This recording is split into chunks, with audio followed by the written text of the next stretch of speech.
Oh, you know what I love? Sports. I love sports. Sports. When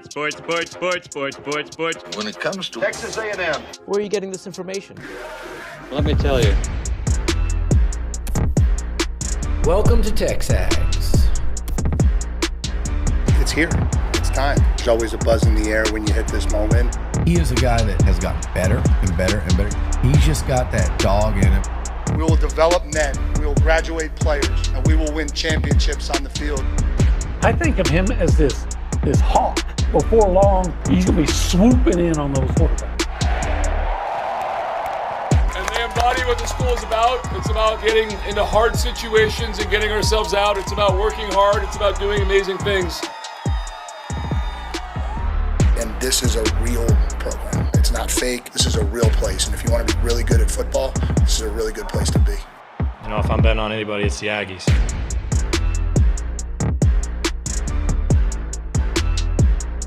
Welcome in Thursday edition of TexAgs Live. We're presented by David Gardner Jewelers, and we're here inside the Rollo Insurance Studio. I'm Nick Savage filling in for David Nuno. He'll be back tomorrow, last day for him for the new student conference for his sons.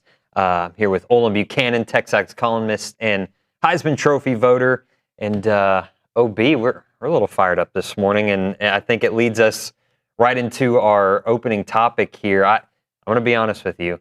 I didn't watch much of the finals game last night. I know we got all kinds of Spurs fans working in the back. We got a Spurs fan in the Angry Elephant News and Social Center. A historic comeback. I was really hoping for the Spurs to win because I want the Texas team to beat the New York team, and they blew it. They just flat out blew it. I root for against all things New York. So that's my motivation for rooting for the Spurs. And yet I have to say this, Spurs fans, and I have friends who are Spurs fans, and my son wants the Spurs to win. Your team is too stupid to be a champion.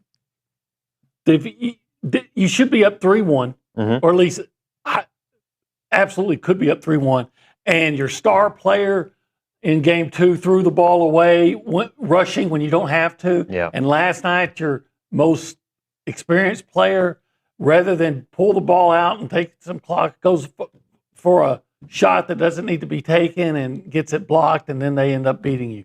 You blew a 29-point lead. I think you had a 29-point lead with 12 minutes to go in the third quarter, and you blew it. You are too. You either are too. Well, let me put it. You either don't have enough courage, or you don't have enough intelligence, or both to be champions. We'll go over to the Angry Elephant News and Social Center. Speaking Carson of those Stein. who don't have enough intelligence. Carson Stein, big Spurs fan over there. Carson, just fill me in. Again, I didn't watch the entire game. Carson. Yeah, tell him why he's wrong or tell him why he's right. What are your thoughts on what happened last night? I won't say you're too stupid, but they're just a super young team. They're the second youngest team ever in the finals, and I know that's the excuse is they've never been there. You would think they'd learned after game 2. After game 2, I'll give them, they're young, okay. Well, I thought after game 7 of the Western Conference Finals, experience doesn't matter now. But clearly it feels like it, Carson? You just changed your story. I'm with OV on this. You said earlier today, we were talking about it before the show, and you said they had 82 games to figure it out. First of all, you said they were too young, and then you said, well, that's not an excuse in the Western Conference Finals. No, that's what I'm saying. It's not an excuse. But so it's not an excuse. No, it's to me it's not, because I thought Game 7 against OKC in the Western Conference Finals, beating the defending champs, I thought experience doesn't matter. But now it's looking like these guys have never even played in a playoff series before. I believe that the San Antonio Spurs should add to their official uniform, like when they came out in their warm-ups, right? Their official uniform, not while you're playing, but when you're on the bench, they should add a silver and black dunce cap. So when they're all on the sideline waiting to go in, they all have the dunce cap. If the coach decides to put them in, they rip off that warm-up suit, they take off the dunce cap and check in. Trey and Shiner texted in and he said, was Kevin Sumlin coaching the Spurs last night? Yeah, I mean, it did it does seem like that UCLA game, right? Yeah. Last thing 29 points? Yeah, that's crazy. Last thing we'll say about it. They scored 30 it. points in the second half, Carson was telling me. 30 points in the second half. They scored more than that in both the first and second quarters. It's like a Buzz Williams basketball team. Kind of. Last thing I'll say, OB, but I bet they have. I bet they've been raised well. Yeah, I bet they have.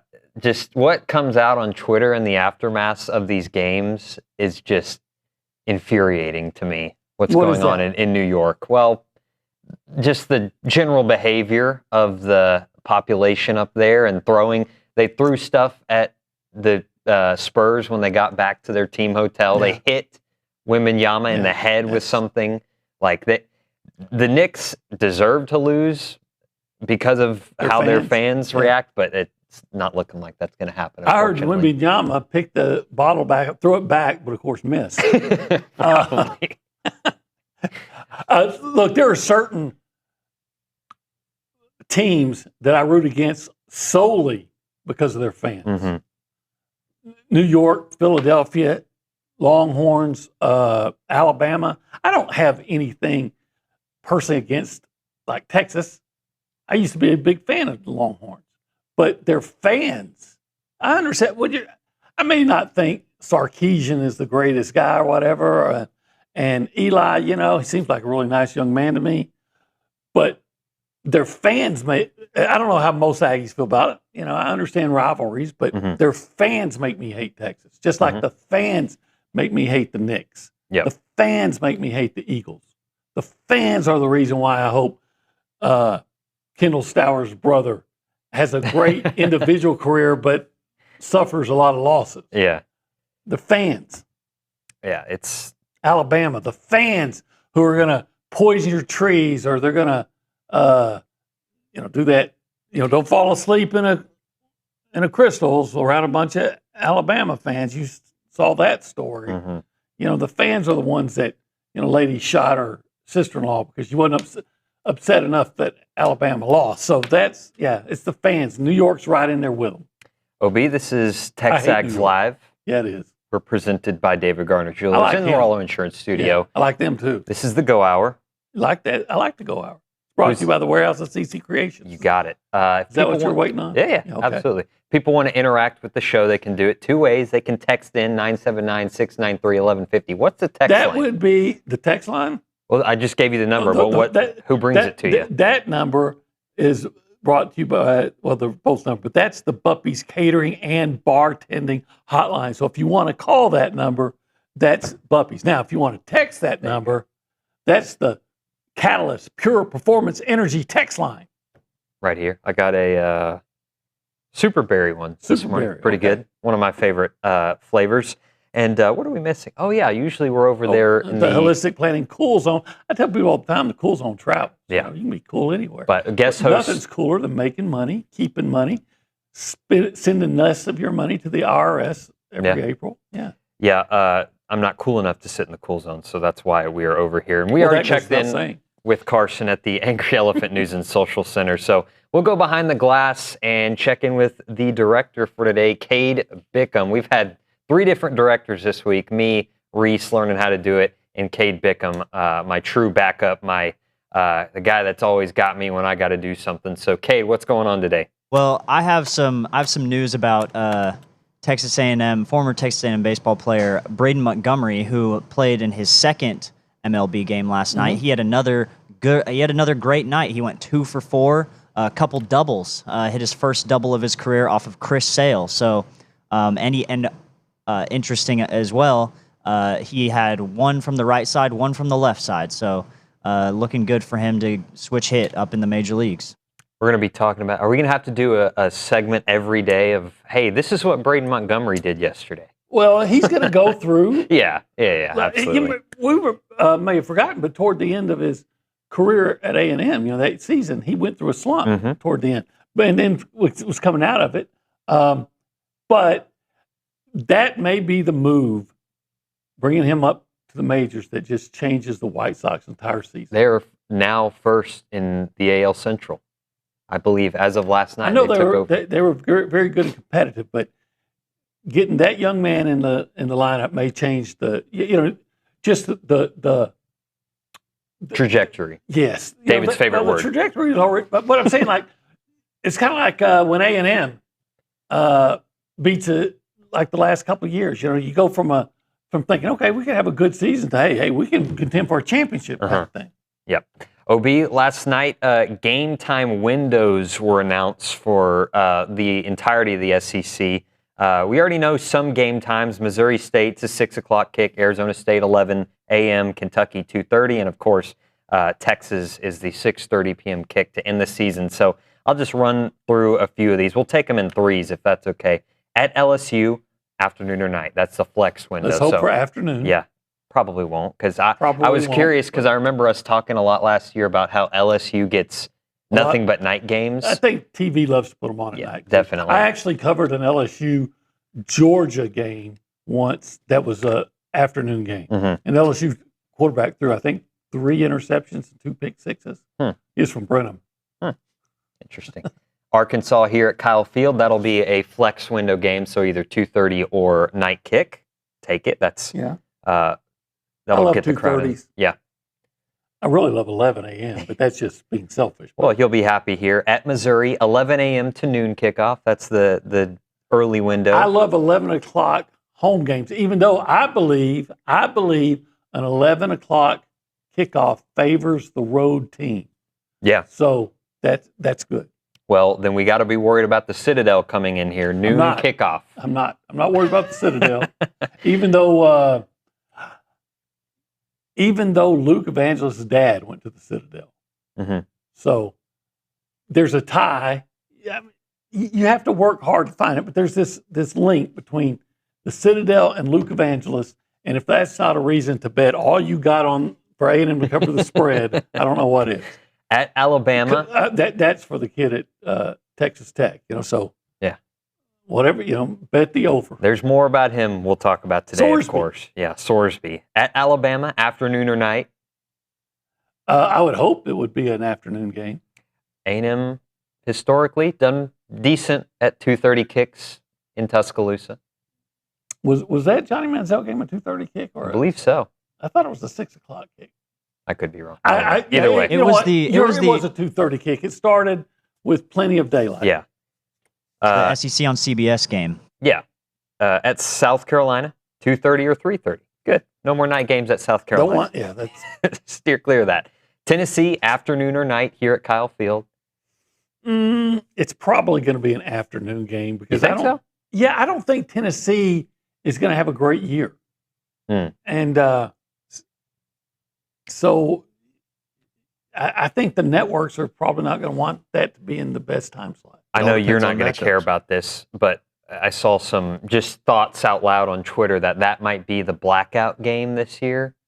Again, I know you're not too worried about it, but if it's a night game, I would imagine that might be it. That's one of the premier games here at Kyle Field, or it might be. No, it won't be Texas. They won't do that for the Texas game because that's got to be a Maroon out, right? Yeah. Last one, we know Texas is 6:30 kick at Oklahoma. Probably the biggest break here. A&M 11 to noon kick on the road. Yeah, I like that. Plus, that means I can get the hell out of Oklahoma before the next day. Yeah. OB, let's go through. You put out a pretty cool article yesterday, and maybe you can explain how you came up with the idea. But a cool article about the most memorable receptions by A&M pass catchers. You know, it was like this. I was on YouTube the other night, and you know, when you what do they call it? Algorithm? You know, certain things you so an A&M highlights came up, and I watched it. And I remember seeing, hey, I remember that catch, and then I went to bed like right after watching that video. And then I wasn't able to sleep, and I kept thinking about that catch, and then it led me to think about this catch, and then that led me to, you know how your brain works. Yeah. And the next thing you know, I thought, you know what? It's the summertime. It's hard to come up with football content because we don't really have a lot of access to players and coaches and things like that. So I'm going to sit there and think about I started out with my 10 most, for me, game, and I said games that I had to be covered, the games where I personally attended, and I said, what are the ones that I remember most, or what I thought was bad? And then but you know what? I got to 12. I could have put 20. Yeah. Because I didn't have any from Christian Kirk. Mm-hmm. Even though I thought the one against Arizona State was definitely in my mind when, he won that game for them. But ultimately, I came up with the 12. 12, 12 is a big number around here. I think y'all know that. Branding, yeah. So that's why I put 12 out. Let's run through a few of them. We'll start at 12, and this one's fresh on the mind. Reed to Borkager, Notre Dame 2025, the game winner. I don't like Notre Dame, and I like A&M. And there's that double pump. If you're watching on TV, you're seeing Borkager. If you're listening to the radio, you can see it in your mind because I know you watch the game. If you saw it, if you're listening on the radio, and I think that win really made it obvious what was possible. It went from a pipe dream to a possibility what that season could be. From the same game, how crazy to have two in the same game. Reed to Craver, it was how long? 86-yard touchdown. Yeah. It was such a great individual effort by Mario Craver. And again, that tied the game. It's still early in the first quarter, but I thought when that play happened, I thought, maybe A&M can win this game because A&M was already down, and I think they just maybe had denied Notre Dame a first down or whatever. But they're looking at seconds. You're hoping, and then you see that explosiveness of A&M. Yeah. Moving on to 10 here. This was from the not-so-fun 2022 season. Connor Wigman to Moose Muhammad. Yeah, a great catch. Yeah. When the Aggies actually played like the team we expected them to be. Yep. And A-Chain had a huge game. But first play of the fourth quarter, between two LSU defenders, you'll remember it. Moose Muhammad just reaching out his left hand, catch, makes a one-handed catch. And I think that's when we knew the Aggies were going to win. Mm-hmm. Number 9, Zach Calzada to Anais Smith versus Alabama in 2021. Tied it up and set the stage for A&M to be able to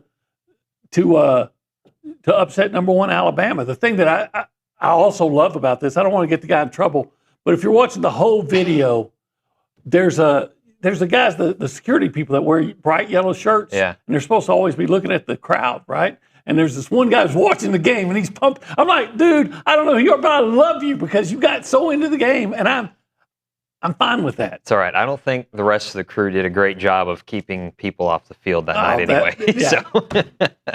Rightly so. Kellen Mond to Kendrick Rogers in 2018, 7 overtime game. Probably the most acrobatic circus catch I've ever seen. I've seen a lot of them, but you remember it's the third overtime.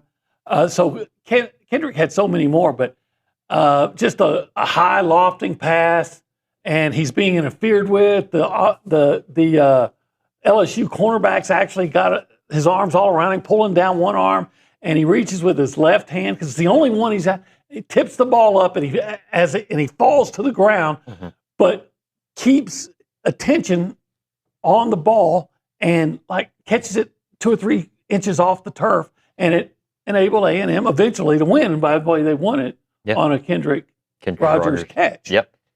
Friend of the show, by the way. He has, and I know there's nothing from the Clemson game in here in 2018, but that was one of the most, even though A&M lost, that was one of the most fun games I've been to. And he had 2 really good touchdown catches. Unfortunately for me, the most memorable catch in that Clemson game was Courtney Davis, and not because of the catch, but because of the buffoonery from the officials that took the ball away from A&M inside around the 1 yard line. Yep. Yeah. Still can't believe that they screwed up that call. This is a good one here. Trevor Knight to Josh Reynolds, Arkansas 2016, a bomb. Yeah. Who doesn't remember a 97-yard bomb or 92-yard bomb?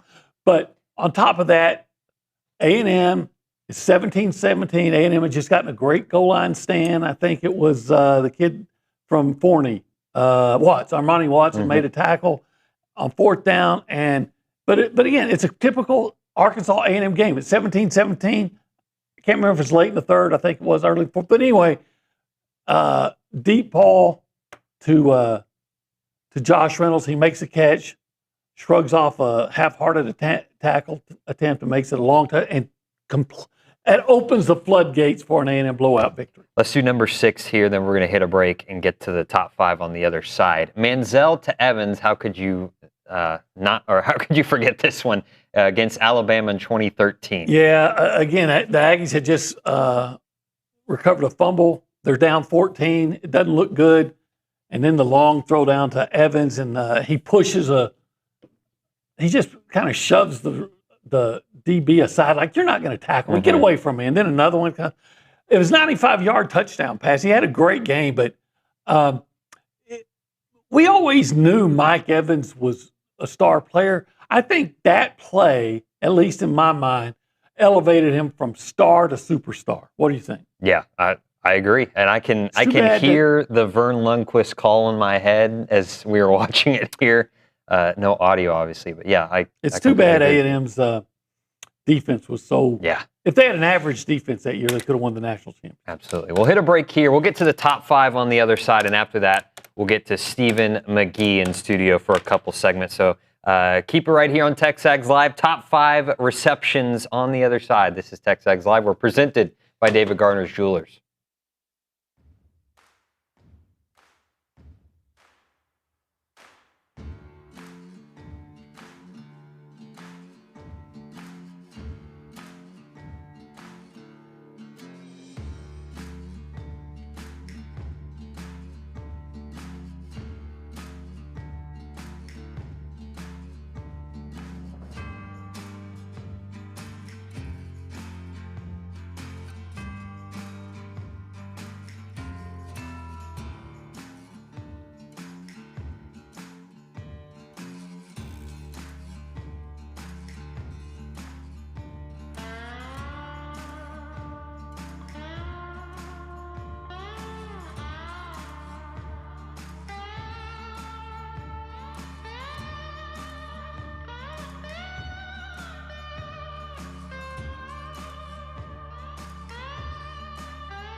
Hey guys, David Nuno here to talk about our new partners with EventPipe. They are a leader in hotel booking technology, and now they're giving you a chance to support Aggie student athletes every time that you travel. Thanks to their partnership with United and EventPipe, whether you're heading into a game, a business trip, or family vacation, every room that you book comes with cash back in the pockets of Aggie athletes. That's a wonderful deal. And with EventPipe, you'll get discounted hotel rates up to 20% lower than the major travel sites, while enjoying a fast, easy booking process. They've even created Presto, EventPipe's quick launch booking solution. It lets organizations build branded hotel sites powered by live hotel inventory, making it simple to book the perfect stay. So next time you want to book a trip, do it the smart way with EventPipe and support Texas Aggies NIL through United. Visit their website, tau.eventpipe.com.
Little breaking news here on TexAgs Live, presented by David Gardner's Jewelers here inside the Rollo Insurance Studio. Go Hour, presented by the warehouse at CC Creations. I know you folks have been clamoring for some pitching coach news. Well, I got some for you.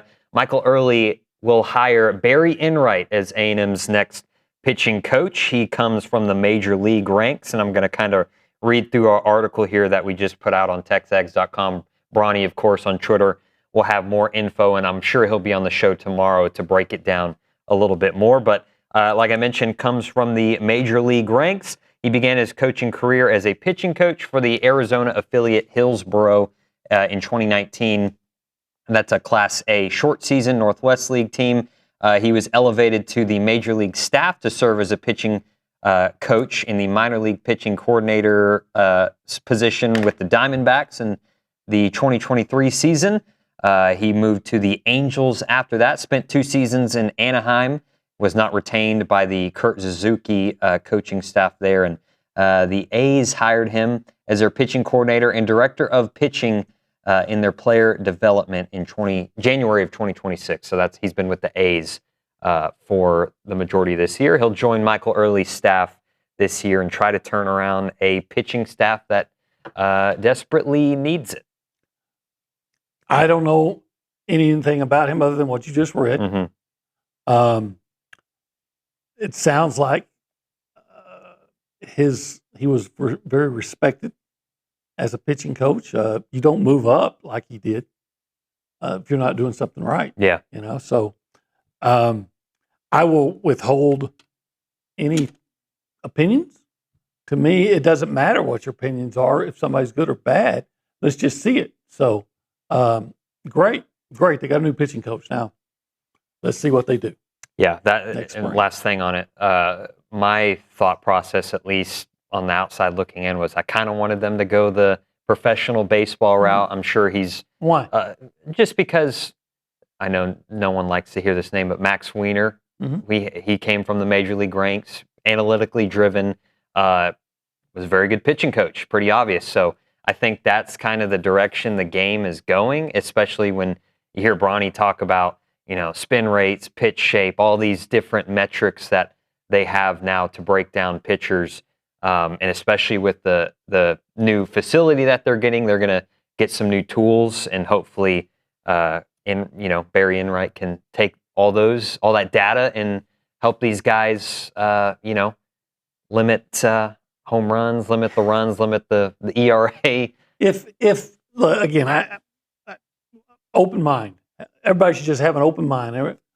The only thing I would say is if I would have preferred for them to find somebody in college baseball, I would be thinking, well, maybe they can bring somebody with them so you can get some good pitchers right away. Definitely. Right? And maybe this Barry Enright can too.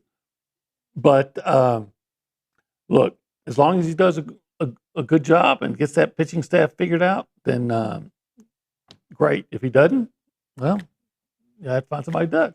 Absolutely. Obi, let's keep running through the last 5 catches that you had on your article here. Number 5, my favorite catch of all time at A&M. Of all time. Yeah. Manziel to Pope, and it was only a what? It was earlier in that game, that Evans game.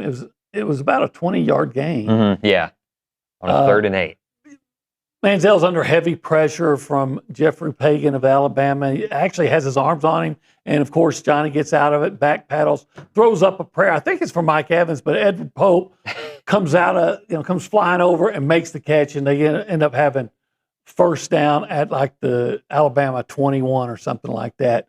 So it's probably just about a 12, 13-yard pass, but even though he threw it 40 yards, it seems like, I think we all remember, we joked about how a threat from a Pagan forced Manziel to throw up a prayer that was answered by Pope. Unfortunately, Kevin Sumlin, a couple plays later, took Mike Evans out of the game and put a true freshman, I think it's true freshman, Clay Savage in, who stopped on his route on a fade route because, I'm not open, so I'll just stop. And Alabama intercepted. And so that play was wasted. Yeah, Manziel to Swope, Alabama 2012. Probably is it fair to say the most iconic play from Manziel's time here at A&M? Oh my gracious, Vern Lundquist. We all saw it. He loses control of the ball, gains control. The pass rush conversion on him, and he finds Ryan Swope wide open. I think it's only about a 10 or 11 yard touchdown pass, but it gave A&M a 14-0 lead. And I think it was that kind of play that you go, you know what, this has got to be the Aggies' day. Yeah, and definitely. Manziel to Evans at Ole Miss in 2012. This is another good pull that, do you remember that brought me back. Yeah, oh yeah. So it wasn't going well for the Aggies. I think they're down 10. Yeah. And we're midway through the fourth quarter, and Johnny Manziel had gotten sacked. And anyway, they had the ball around the 3 yard line. It's 3rd and 19, I think. You know, you're looking like it's over. But of course, it's never over. Johnny throws the ball deep on the sideline to Mike Evans. He's well covered by Sinquez Golden of Ole Miss. In fact, Golson, it looks like it's underthrown. And Golson has a chance to intercept it, but the 6'4", 6'5", Evans reaches over and takes the ball away from him. And I think 2 plays later, Johnny runs it in, and then A&M gets a stop, and Johnny throws a touchdown pass to Swope, which is also a very memorable play. But that one, was almost a season saver. These last 2 are from the same game, and you're gonna have to paint the picture a little bit more for me because I wasn't old enough. Yeah, 20. McNeil to Murphy. Well, they bring in Reggie McNeil off the bench, and they're down against number 1 Oklahoma. And what stands out to me is, first of all, such a good throw, and Terrence Murphy had gotten behind the Oklahoma defense, and it gets the touchdown, and it turns out to be the game-winning. The play itself is a great play that's not as spectacular in the way it was executed, because it was just a guy, my wide receiver is better than your corners, and my freshman quarterback, put it on him. But if I'm not mistaken, that was the first time, I could be wrong on this, but I think it was the first time A&M beaten the number 1 ranked team. I might be wrong on that, but I thought it was something like that.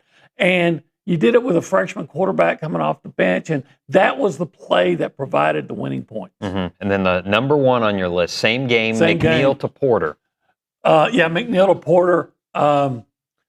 Just before the half, Reggie's hanging in against a strong pass rush that scores 13-6, I believe, and he throws deep for the tight end Greg Porter, who got behind everybody, and he catches it about 1 step from the back of the end zone. And it's just a spectacular throw. It's a spectacular catch. It tied the score, and it's one of those kind of plays where you say, we still got a whole half to play, but we can win this. And then they did. Now, I didn't necessarily rank that as number 1. All those are chronological, the way they happened. Okay. But because quite frankly, I couldn't say that that catch was more spectacular than, say, Kendrick Rogers' catch, right? So I just said, look, I'm going to put them the way they came up, but there's so many more. Do you have one? Yeah, I have a couple on here. Like I mentioned earlier, Kendrick Rogers against Clemson in 2018. Both of his touchdown catches were pretty crazy. Manziel to Pope is again my number 1. And then I saw some people on the thread mention Sir Parker's catch in the Big 12 championship in 1998. But I didn't cover that. Yeah. I know yours was just based on the coverage, but that's, again, I wasn't old enough to see it. But every Aggie knows about that catch. Yeah, there's so many, like from Ryan Swope I could have thrown on there, and Christian Kirk, and Casey Concepcion for that matter. But I think Concepcion had one against Notre Dame early, deep ball that really stood out to me. So there's a lot of them, but those were my 12. I hear Stephen McGee in the fishbowl back there, so we'll hit a break. We'll get him in here. Former QB Stephen McGee in studio next. This is TexAgs Live. We're presented by David Gardner Jewelers.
All right, we're talking about Burlebo, the heart of Texas, more than an outdoor lifestyle brand. It's products created with you in mind. Currently, I'm wearing the performance polo, the Texas Maroon and Gray. If you look into it, you've got the state of Texas in gray, and you also got it in maroon. It's one of their highest, most popular sales that they have there. It is really nice. Comfort and versatility. You can wear it in any situation. Quick drying, fits the size. But Burlebo, they're rooted in tradition, fueled by passion for the outdoors.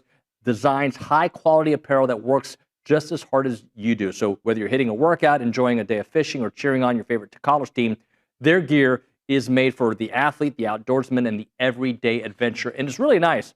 I wore this one to church the other day. People talked about it. Really, my kids were like, Dad, you look pretty good today. From athletic shorts to your favorite go-to tees and performance hoodies, they have everything you want. Check out burlebo.com and find your new favorite gear. It's Burlebo for the athlete, for the outdoors, and for the family.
Everyone's favorite QB in studio, Stephen McGee, brought to you by Paragon Financial, our QB1 and your financial QB at Paragon Financial Advisors, helping you call the right plays for your financial future. Stephen, good morning, sir. How are you? Hey, good morning. Doing fantastic. You know what's funny? What? Bronny loves talking a big game. Do you know what I mean? Yeah. Like, just loves a debate, loves sitting in the hallway. I was pleasantly surprised. I'm going to be honest with you. I love having those talks with him. I love seeing him. It's the first time in probably 8 months that I've seen him at TexAgs. Really? I was starting to wonder if he's still employed here or not. And I like to joke, you know, he took the paternity leave. Yeah. Like he took it to the next level. Yeah. But interestingly enough, when push comes to shove, Yeah.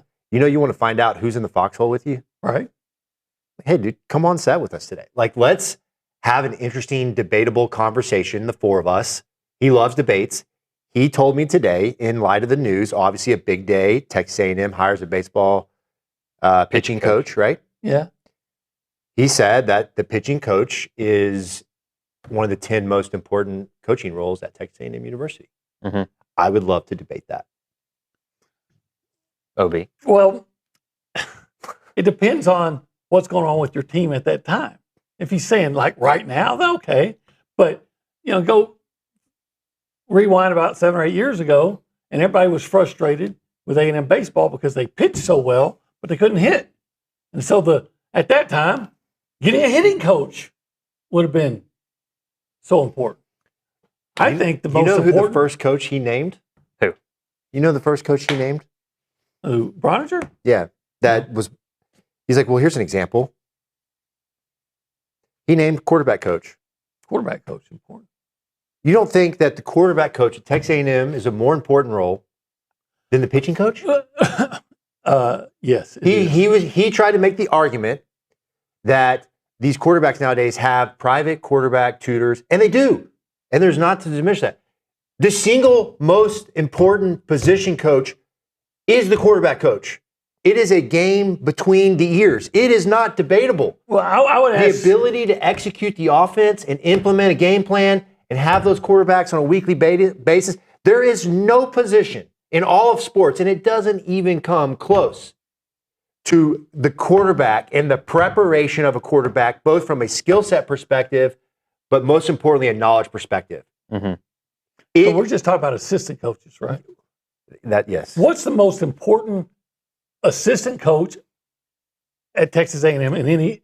I'll tell you the most important one, in my opinion. It is the offensive or defensive coordinator that runs the show that the head coach does not. So let me say that differently, or better put. If your head coach is a defensive guy, it's the offensive coordinator. Yeah. Okay. If your head coach is an offensive guy, it's the defensive coordinator. Well, I'm going to say what I always say. The most important assistant coach is the strength and conditioning coach for football. Yes. And I'll say it what I've always said. Mike Clark was here. He's now with the Lions. Yep. Great coach. Man. A&M was really good. Larry Jackson was here.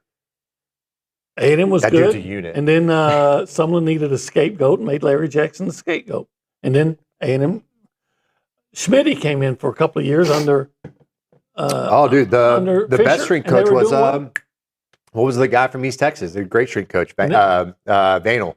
Oh gosh, what was his name? And now you Isla. got Isla. I didn't know him. And now you got Tommy Moffitt here. And you're winning again. Yeah, a great strength coach. So you can't come at why? And I was just bragging on him too about his sports memory bank.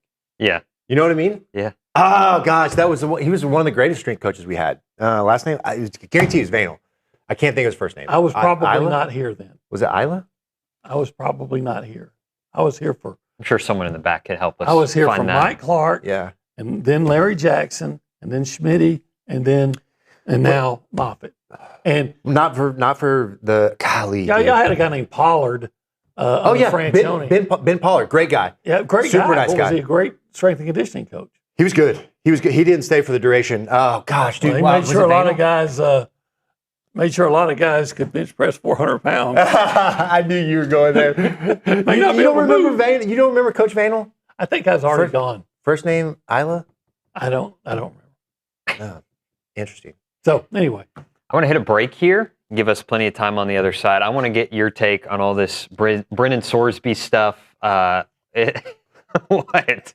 You're looking at me like you got something brewing. I can't believe he doesn't know Mr. Vanel. Oh, yeah. Coach Vanel? Yeah. Wasn't his name Isla? I don't know, Steven. I wasn't here. I don't think it's clicking. We'll hit a break here. On the other side, we'll get into the Brennan Sorsby stuff with Stephen McGee.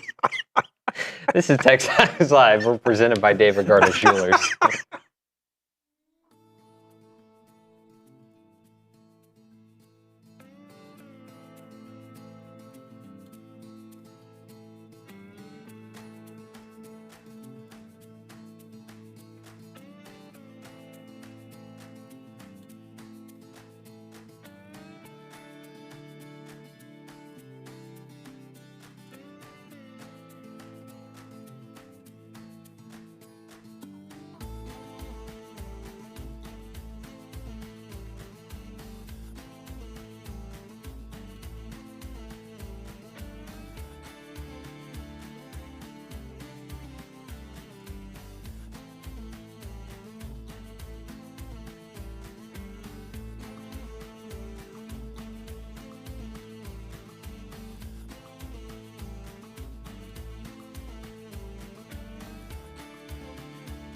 I wish I had Olin here for it because he loves energy drinks. Catalyst Citrus Spark. This is one of the new flavors out there. Whether you're grinding through workouts, cramming for a test, or closing in on a deal, or getting ready for TexAgs Live, you never know, right?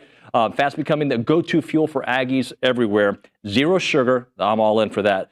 Or synthetic sweeteners, no artificial colors or flavors. Catalyst delivers clean, high-performance energy with smooth, crisp taste that is never syrupy, designed for both health and hustle. You want to get going? You use this Catalyst right here. It's about pure energy and pure results. And what sets them apart? Packed with premium nootropics blended to boost focus, clarity, and mental stamina. I need this. I'm in, guys. I'm in. Plus, with plant-based caffeine, vitamin B12, B6, Catalyst supports metabolism and energy production, making it more than a drink. It's your lifestyle training partner. Built for competitors on the field, Catalyst fuels strength, focus, and pure results. Buy now at drinkcatalyst.com. That is drinkcatalyst.com. Train harder, think sharper, pure results. It's Catalyst.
I love Stephen McGee here on TexAgs Live. We're presented by David Gardner Jewelers, RQB1, brought to you by... I just cannot believe it. Financial. For as long... This will be a great day for me because it is the first time that I remembered a sports figure or coach that OB did not. Because I believe, humbly, my opinion, Coach Vanel was one of the best coaches that we have ever had. Coach Vanel? Yeah, I'm pretty sure it's Isla. Was it not Isla? Anal? No, Isla. Hey, Stephen. Coach Vanel. Was he anal retentive? I don't know. Coach Was Vanel. he Vanel retentive? No. No. Did you vanalize him? Yeah, I don't know. Did we? Did he vanalize the pitching staff? But what was his first name? His last name was Vanel. I think it was Isla. Isla. Okay, it sounds like a girl's name. Isla. How do you say it together? You're not going to get me to say it. Say what? What do you want me to say? I know what you're trying to do. Nobody wants you to say anything. Yeah, We're just trying to figure out who the coach's name was. And when you say it out loud, then it sparks a memory in your brain. Here's what he's trying to do. He's trying to get me to say some name that's a made-up name to where it sounds... It sounds what? It sounds vulgar. Vulgar? Yeah. No, there's nothing vulgar. I'm not falling for it. No, what's... I don't want you to fall for it. I need help discovering. What do you think his name was? Coach Vanel. No, the whole name. What do you think his name was? I think his first name was Isla. Isla what? Coach Vanel. What is his? How do you say it? I don't say it. I don't remember. I never heard of such. This sounds like an Epstein trial now. Oh my God. I know what you're trying to do. I'm not trying anything. Savage, what was your game today? What was my game? Yeah, I thought you were going to have what do you like buy, sell? Well, we typically do buy, sell, hold, and that's brought to you by Aggie-owned Paragon Financial Advisors. If you want financial guidance that truly puts you first, visit paragon-adv.com. honestly, Is there don't anybody have out one, there but sparking debate about is the Texas A&M quarterback coach a more important position coach Not yet. than A&M pitching? We got like 2 minutes left. Can I get your opinion on everything that's come out about Brendan Sorsby, and now he's eligible after breaking the law, betting on his own team in Texas Tech? Their defense basically being, oh, he's sick, we're getting him treatment, therefore he should be able to play football. I think it's ridiculous. I mean, how do you ever protect yourself against gambling? If you're going to allow these guys free grace, you've opened up the floodgates. Now everybody might as well just say it's legal. I mean, what's the best way to protect against this is if you create a... Every athlete knows it. Every program knows it. You cannot gamble on your sport and especially your team. Amen. And just because you can go back and say, well, he's addicted. Sorry. You know, if he's addicted to heroin, are you going to put him out there and let him play? Exactly. Great point. If he's addicted to steroids under Coach Vanel's program, are you going to allow him to use steroids? No. That's a hard line. Did Vanel let y'all use steroids? A lot of them. All different types. Coach Isla? I loved him. That's what I heard. I know you did. You're so stupid. But it is. It is. No, but Texas Tech is... It's ridiculous. What I think he is should ridiculous, not be able to play. The program that would not pay Mike Leach the money or his family the money they legitimately owe him saying that we're doing the right thing by letting a kid that gambled and broke the cardinal rule of all sports, we're going to let him play because it's the right thing. But paying Coach Leach and his family what you legitimately owed him apparently is not the right thing. Thank you. That's the best point. I spit on you, Texas Tech. Steven, thank you for hanging out with us. Always enjoy this. Appreciate We'll Bronny find showing that up today. strength coach for you. Yeah, look that up, OB. Will you figure that one out? No, I'm not interested. On the other side, we're going to have Ryan Broniger in here to talk about the hiring. Interesting. Yeah, we're going to have him on with the breaking news of Barry Enright, the most important assistant coach on campus. We'll break it down on the other side. This is TexAgs Live, presented by David Garner Schulers.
As always, Ryan Brauninger on top of everything Texas A&M baseball. You reported earlier this morning, Michael Early set to hire Barry Enright as as Aggie baseball's next pitching coach. Bronny joining me here in studio to let us know all the details. And Bronny, I'll just let you take it from there. Barry Enright in the boat. I'm glad that we're back on air after your last couple of segments. Anytime that you have McGee and OB in here and a guest host as the guest host, it is very much substitute teacher vibes. Yeah, you walk in here with the TV on the rolling tray, and they cut up for 30 minutes. I think we were on air for like 15, 20 minutes. We talked sports maybe like 3. Steven, he is turning into Billy Lucci. It's crazy.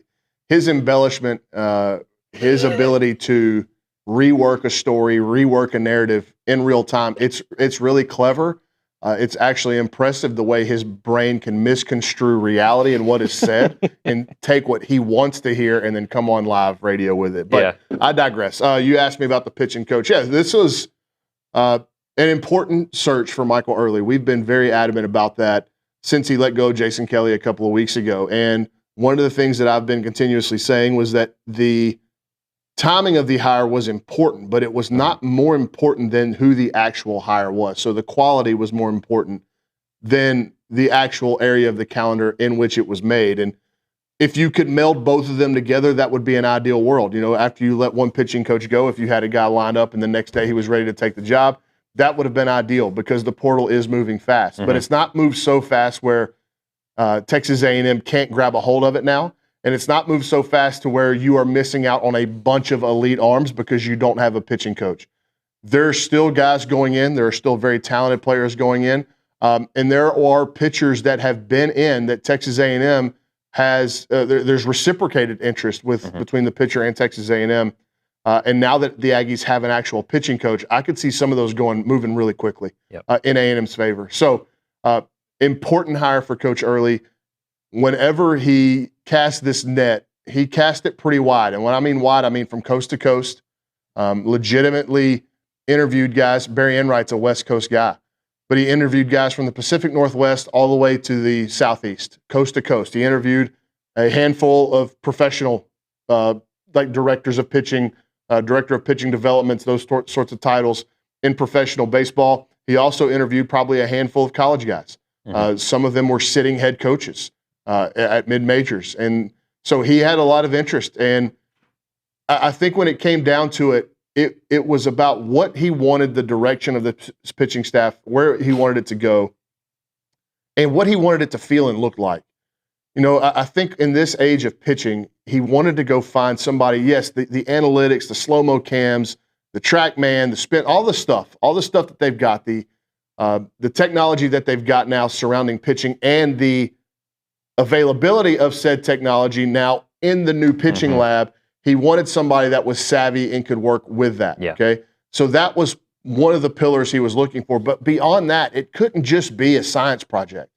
He had to go find somebody that he thought was going to relate to the pitchers on the staff, because that was a hole that was probably less evident in 2025 than it was in 26, that there was just not a lot of connection between the pitching coach and the pitching staff. And he wanted to change that. And so whenever he was doing these interviews, he was, as you sit in the head coach's chair at Texas A&M, your baseball Rolodex expands. Your connections expand. When you hire a guy like Cliff Pennington, who spent how many years in professional baseball, his Rolodex will help your Rolodex. Definitely. So his baseball world has shrunk, and that's a good thing. So as he's doing these interviews, whether they be on Zoom or in person, he's also going through his Rolodex of agents, scouts, former big leaguers, current big leaguers, Cliff Pennington's, network, and they're running these guys through the mill. And Barry Enright was a name that multiple sources that I talked to, whenever he emerged as a legitimate option, multiple sources that I talked to, including a longtime big leaguer that played with Enright, said if A&M can get this guy, they have to do it. He's really good. Now, he has got an incredible amount of experience, even at only 40 years old as a coach. When you look at, he's been with the Diamondbacks as a director of pitching. He was the big league pitching coach for the Angels.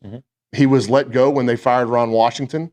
and then was immediately hired thereafter by the Athletics as their director of pitching. And you look at what the A's have right now coming up, and they're very excited about their young arms, some of which we've seen pitch against Texas A&M in college. Gage Jump comes to mind, who's been on a really good track for them to get to the big leagues. The left-hander, Jamie Arnold from Florida State, they drafted him. He's on the track to be in the big leagues here soon. So there's a lot to like about the resume. If you have questions about it, is that he's never coached in college. How's he going to do on the recruiting trail? That's something that I think everybody's willing to roll the dice on when you have a resume and a reputation like Barry Enright has. And he's walking into a situation at Texas A&M, a school that, the last 5 seasons notwithstanding, and even in the last 5 seasons, you've had some all-time great pitchers here, but you just haven't had the bevy of arms that you had throughout the 2000s and 2010s, especially under Coach Childress. But the state of Texas produces those players. You can go get them, and especially with the upgrade in facilities and A&M's competitiveness on the NIL front, I'm really bullish on this hire, and a lot of people are. So what do you think some of the benefits are going to get a guy from the major leagues rather than college? Like you said, he interviewed a few guys in college ball, but went the major league route. I think when you're a head coach and you start interviewing other coaches, a couple of things that you're looking for are, number one, does this guy work like I work? And you listen to Mike Elko talk about some of his assistant coaching hires he's had to make. I think that's something that you learn as a head coach is like, not everybody works like I do. So the second thing is, do they care as much as I do? Like, care factor, as low-hanging of a fruit as that is, care factor is a massively important element to a coach, especially an assistant coach, right? Because you're going to give the pitchers, like Barry Enright is going to spend all of his time with the pitchers. And Michael Early can't do that. So he's got to trust that Barry Enright's going to care about the development of those pitchers as much as Michael Early does, because it's for the betterment of the program. But I think that I see this with our travel baseball coaches. I'll take a guy that doesn't explain the game as well, but cares a lot, over a guy that he's got some real knowledge and he knows how to get his point across, but he doesn't care as much. Like, the care factor whenever you're coaching a specific group is immensely important. And then the last thing is,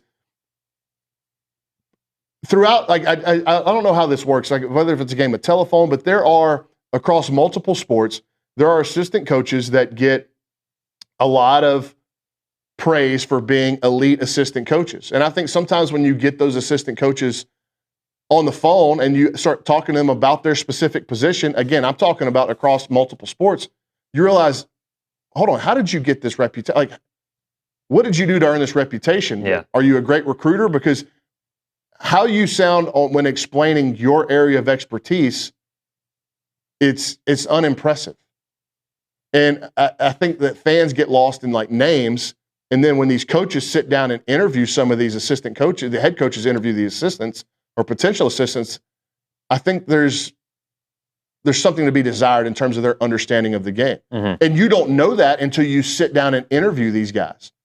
There were multiple, I'd say a couple of pitching coaches that would have looked good on paper.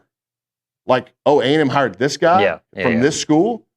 And I think when Coach Early met with him, he's like, not saying they're bad pitching coaches, but with this important of a hire, the first thing that you say when in regards to that guy can't be, I don't know.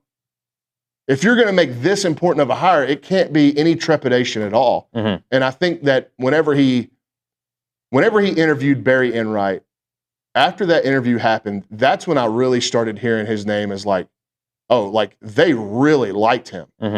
There was no worry, anxiety at all about hiring a guy that hadn't coached in college because of how he interviewed and how the interactions went and how he explained himself and how he explained his methodology and how he explained his plans for pitchers. I think that gave Coach Early, was like, okay, this is the guy that I feel best about. Let's rock and roll with it. So you mentioned it earlier, portal moving quickly, but not too quick. And now that A&M has their pitching coach, just maybe a quick portal update. What are you hearing? What could go down here in the next couple of days? Well, I will first plug our transfer portal tracker thread. If you want all the latest information and correct information, make sure you're subscribed to TexAgs and keep checking in there. 535,000. 535,000 views in just probably less than 13 days, 12, 13 days right now. So it is contrary to what some people that have been on this radio show have said recently, as in the last 20 minutes, baseball is a needle mover at this place, and that's very apparent. Whenever you get that kind of traffic on a thread in less than 2 weeks, that should show you that people are still very much engaged with Aggie baseball, and they were very intrigued by this pitching coach hire. In terms of the names in the portal, A&M is still waiting on a public commitment. That's all I'm going to give out there. Mm-hmm. There is a player that has told them he's coming but has yet to announce. I feel like A&M is in an outstanding spot with a few guys, and they've got one on campus right now. And I probably need to we need to take that call. Take the call. All righty. Well, we'll let go to commercial. I can come back. You have somebody on the other side? I do. I have Kay. Oh, so okay. we'll drop it there. I'm sure you'll be back tomorrow with with David. So thank you, Bronny, for joining me, giving a little update on the pitching coach hire, Barry Enright. Bronny's going to jump out and take an important call. And we'll get to Kay Naegeli on the other side, and then Jamie Morrison after that. Kay Naegeli, we're going to talk a little bit about volleyball recruiting. So we'll hit a break here. More on the other side. This is TexAgs Live. We're presented by David Gardner Jewelers.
Welcome back in. TexAgs Live presented by David Garner Jewelers here inside the Rollo Insurance Studio. Nick Savage filling in for David Nuno. He'll be back with you tomorrow. And we got Kay Naegeli, everything women's sports, Texas A&M, Aggie sports girl, whatever you want to call her. She's in the studio here to give us a little bit of softball transfer portal updates. And mainly we're going to focus on this big volleyball recruiting window coming up. When you win a national championship, you're going to attract a lot of good talent to your school, and something special is being built over at Reed Arena. So we'll get into that here in just a second. But Kay Naegeli, I know you're all over the transfer portal for softball. Sure. If you need to check that out, go check out the premium boards.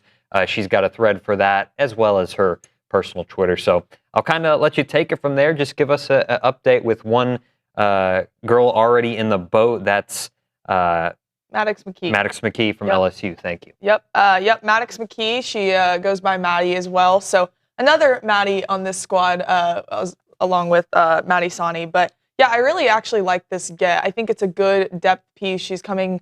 It's going to be her senior year. She's played 3 seasons in Baton Rouge and kind of been in and out of the lineup a little bit. Didn't see as much action this past year, but her sophomore season she did. She actually played at Davis Diamond 2 years ago when Texas A&M and LSU faced off here, but she's played in over 100 games. Her numbers weren't necessarily glamorous this year. She batted .229. She has a .260 career batting average and not necessarily a slugger, didn't hit any home runs this past year, but I really do think this is a quality depth piece and also someone that can just bring a good culture to the locker room, right? She knows exactly what the SEC grind is like. She's lived it for 3 years now, and being a senior as well. She's also from Texas. She's from Montgomery.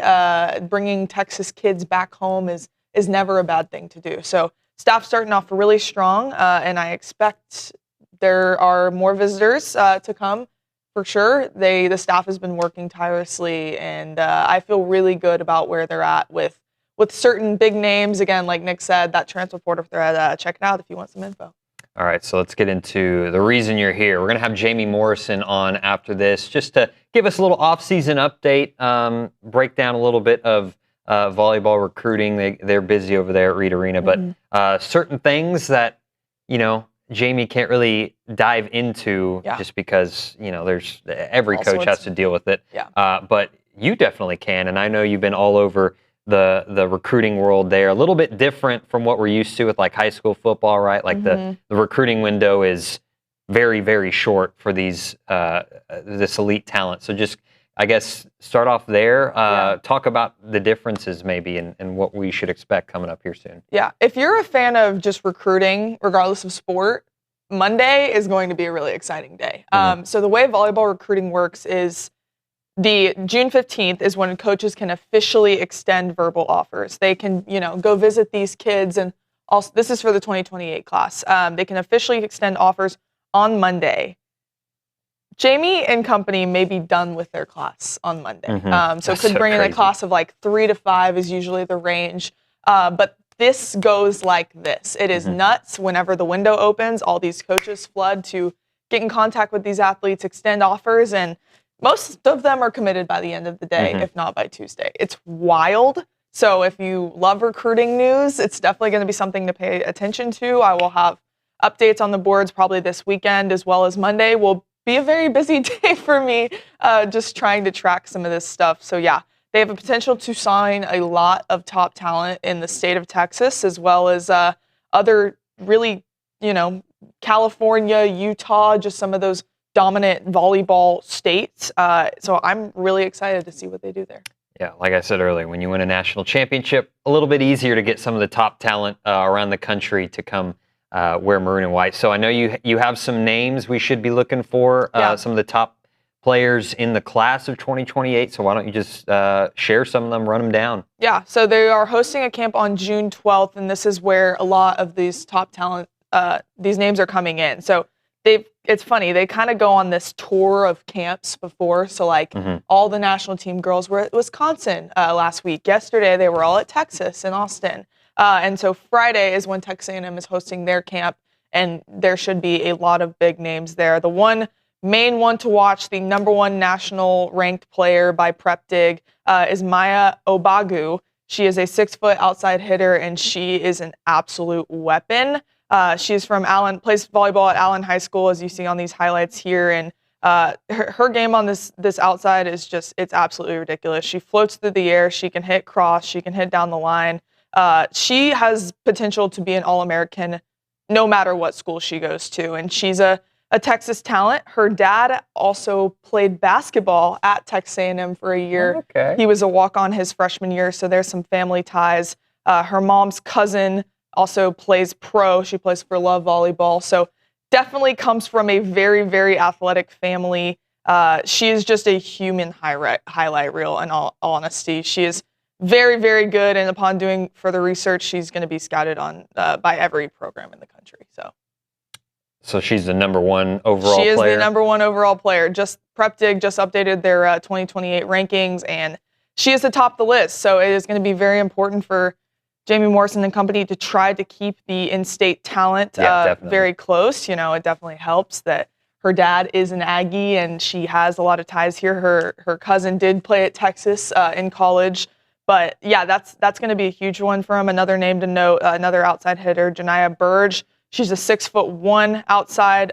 She has a 10'8" approach touch, which is for her age. She's 16 years old. Absolutely ridiculous. You're seeing some highlights here now, but she just flies through the air. She had a great block on that play right there. And it's a little bit to see some of these high school players getting those blocks like that. You know that they're going to be able to be developed really, really well. She is the number 8 player ranked in the class by Volleyball Adrenaline. There's a bunch of different rankings that you can follow.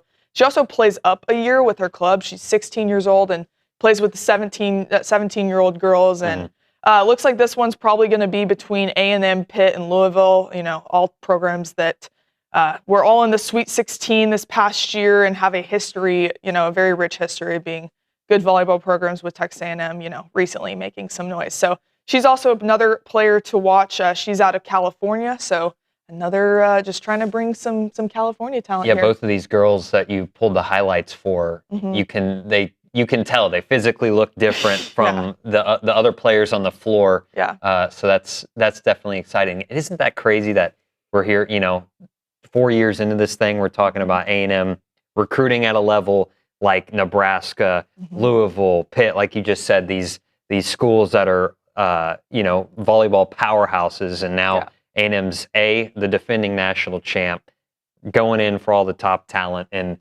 in recruiting battles with all these schools that are regularly in competition for the championship. Yeah, for sure. I mean, and it's, you know, you can show the hardware, you can show the shiny trophy, but you know for a fact all these girls sat there and watched this run, and the number one thing that Coach Morrison talks about is, like, I feel like the country fell in love with our girls. And whenever you saw what did transpire and the heart and the buy-in and all that stuff, you know, obviously recency biased a little bit, but it's like, who wouldn't want to be a part of that? Who wouldn't want to come buy in and do this? And I think it's very important. Like, the staff wants to hammer home that volleyball matters at Texas A&M. You are going to have people that care now. And I know our fan base loves winning. So if you win a lot, you know, you will have the fan base and the support to show for it. They are also building some new facilities over at Reed Arena. They're getting a new locker room.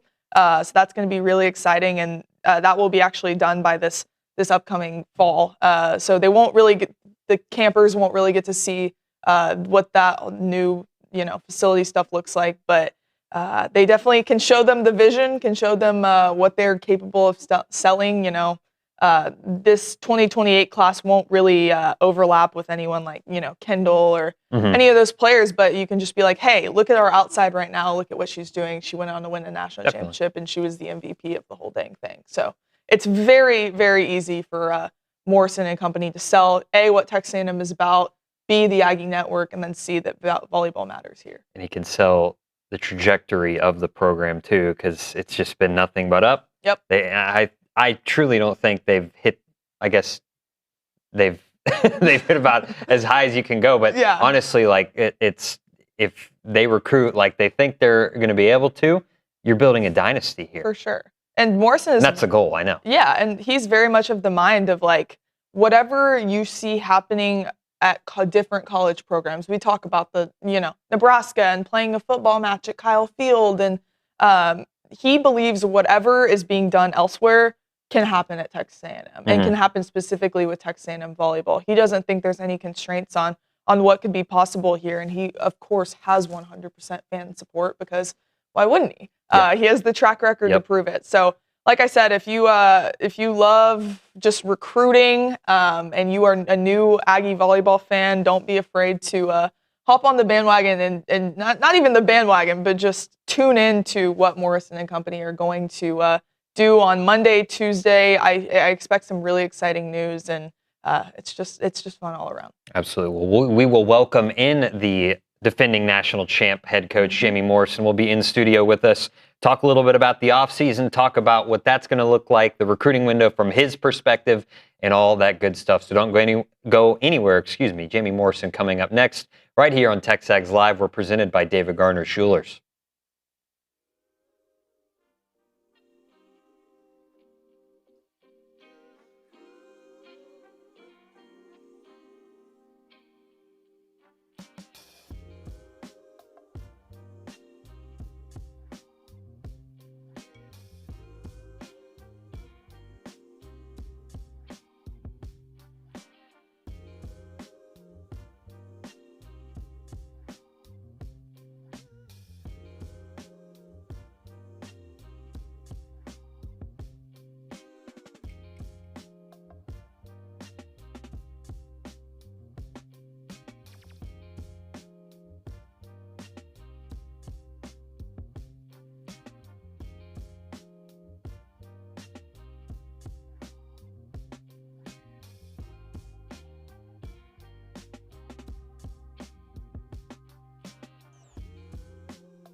Back here on TexAgs Live, we got Jamie Morrison in studio, Texas A&M head volleyball coach and national champion. Always good to have you in studio, Coach Morrison. Always a pleasure. Yeah, we got Kay Naegeli still, and we're just gonna, still got Kay Naegeli. I didn't mean that to sound so, that sounded so awful. But anyways, Coach, we just wanted to have you in here, just kind of break down. I know it's a busy time for you in the off season, so me and Kay were just kind of diving into what recruiting looks like for y'all. So just kind of describe the differences, what it's like for high school football recruiting to what you got to go through here in a couple days. Yeah, I don't know their exact timeline. I just know there's more, I think, interaction that happens. And for us, June 15th is right around the corner on Monday. And, it's like someone fires a gun, and all of a sudden, where's your microphone? We're allowed to. Oh, no one can hear me. No, we can hear you, but we can hear you better if we turn the microphone back on. Yeah, here we go. 3, 2, on-air production. All right, you can hear me now. Cool. There we go. No one heard the witty jokes I had earlier when I was over here. I'm going to throw my phone down, and we're going to get comfortable now. Honestly, I don't know the exact rules of when football's allowed to talk, but like we have a firing gun that goes off on June 15th at midnight. I think kids are kids, so we don't reach out at midnight. We reach out a little bit later in the day or later in the morning, and we start having conversations. And the intent of it was correct. Before, it used to be you could kind of reach out or have one-way communication at one point, but we had 8th graders that were committing and making lifelong decisions, and at a time when they probably wouldn't. So we wanted to slow that down by pushing when we talk later, but it's kind of sped up the process a little bit. So it's kind of a gun goes off, and there's a little bit of a trying to find an understanding of kind of who's really interested in where you're at and things. But I think the most important thing is trying to create a relationship and try to make sure that a 16-year-old feels comfortable with the decision that they're making in life, not only where they're going to school, but the people that they're going to be spending their life with. And I really do mean that. The last 2 weeks, like Emily came by, wanted to meet my son, and we sat down for breakfast and ended up sitting down and talking for 3 hours. So for me, it's a lifelong commitment that we're going to be there for these people. So trying to make sure that's the right one. And then the other thing that's interesting about our sport, which is amazing, is just a verbal commitment is a commitment.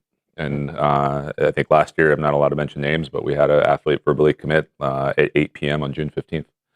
And again, it moves quick, but that will stick. And that's one of the coolest things in our sport. And I don't know, I'm proud of our sport for that. That I think the players, hold the commitment as a commitment. Our coaches respect that quite a bit. As soon as someone say they're committed, it's very rarely do we reach out. I would say never we reach out, but like I've even had people that I've coached before with USA that have reached out to me and be like, hey, out of respect, like I'm not going to have this conversation. So I think it's a really cool thing and a unique thing that is true to our sport. Yeah. So, I mean, you talked about the craziness that is that short window whenever it opens, just, and it's like a gunfire as it goes off, and it's kind of a full sprint. So how does your staff, you've been here for going on 4 years now, how does your staff kind of operate on that Monday just to get a grasp on things? Yeah, I mean, when I came in, and I just, like, anybody that ever takes a job, anybody that ever takes a coaching job, like, fill your holes. Like, I hadn't been in college volleyball forever, and I hired Lindsay, and part of the interview process, she was like, well, what do you want from me recruiting? I'm like, Lindsay, you're going to be the CEO of recruiting.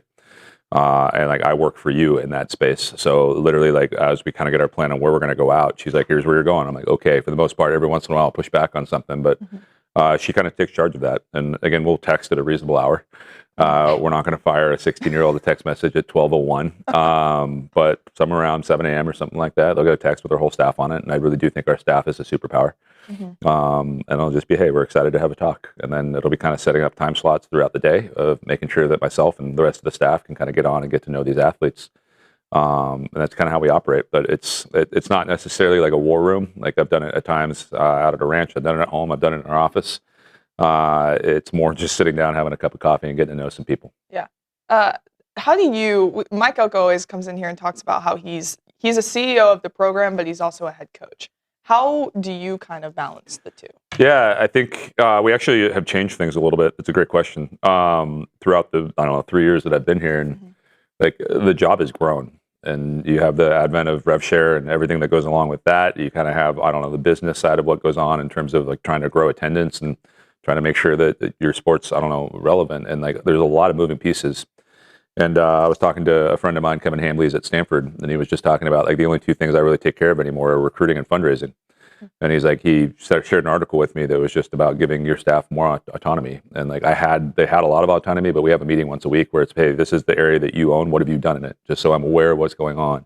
But we kind of operate with that of I'm going to own these buckets, somebody else is going to own these buckets. And again, like I don't think I can work with every staff. I think I just have a superhuman staff that is able to take on a lot, that are all probably capable of being head coaches somewhere, but trying to give them some ownership over the space that's theirs. Yeah, y'all have quite a few camps over the summer. Just how cool is it to be able to bring some young girls, young volleyball players to it's amazing. And there's two pieces of it. There's a recruiting piece where people get to come through and see things that are going on, but the biggest piece is just giving back to this amazing community.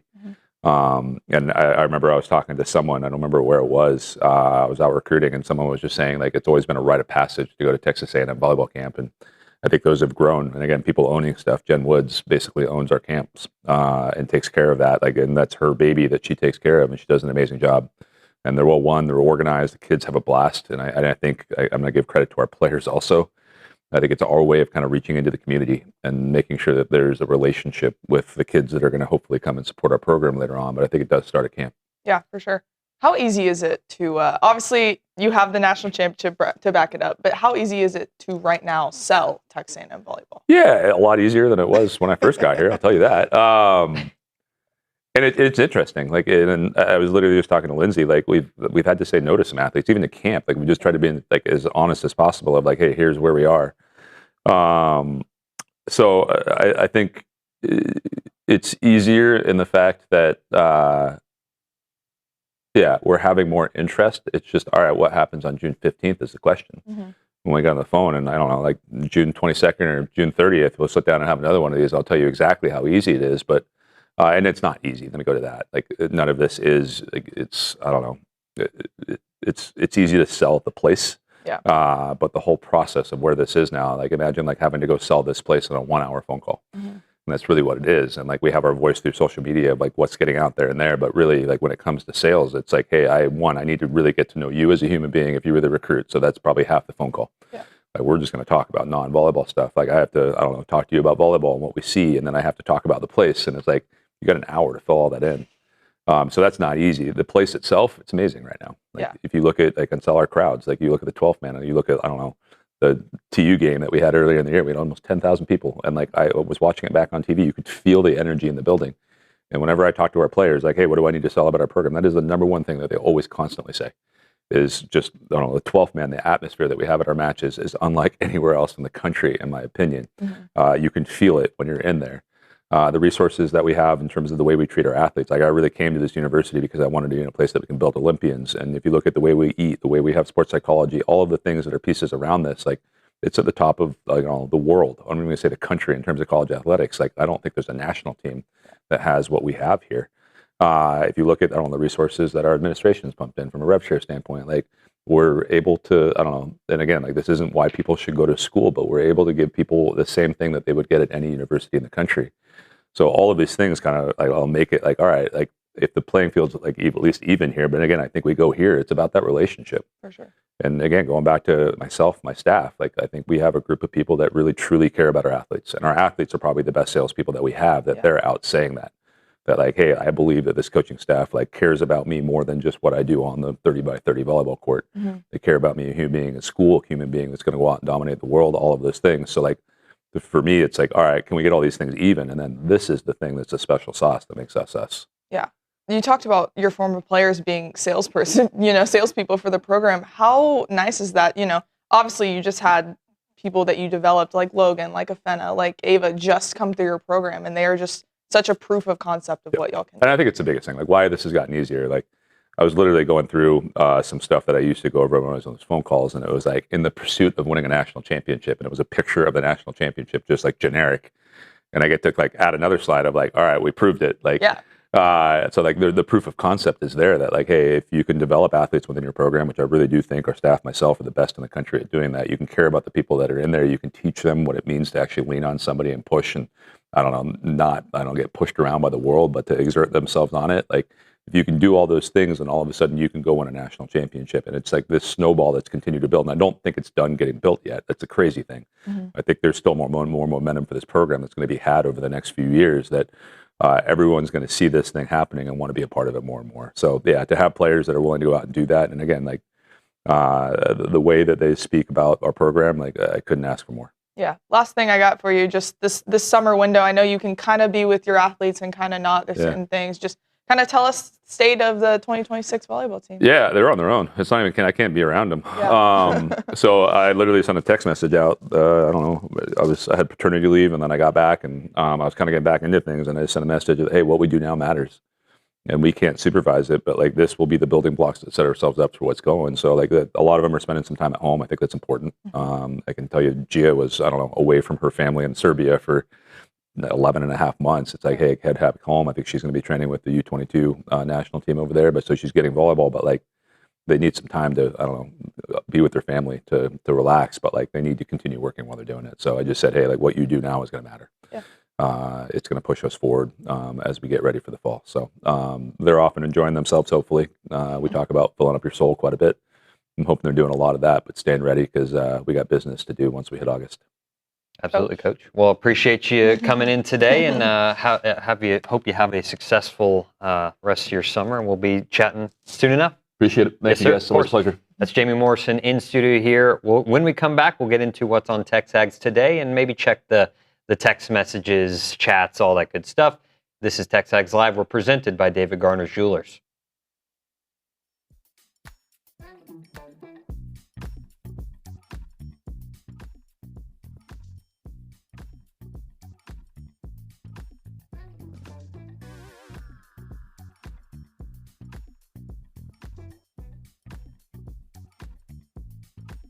What's up, everybody? I'm here to tell you about Fratella Italian Cafe.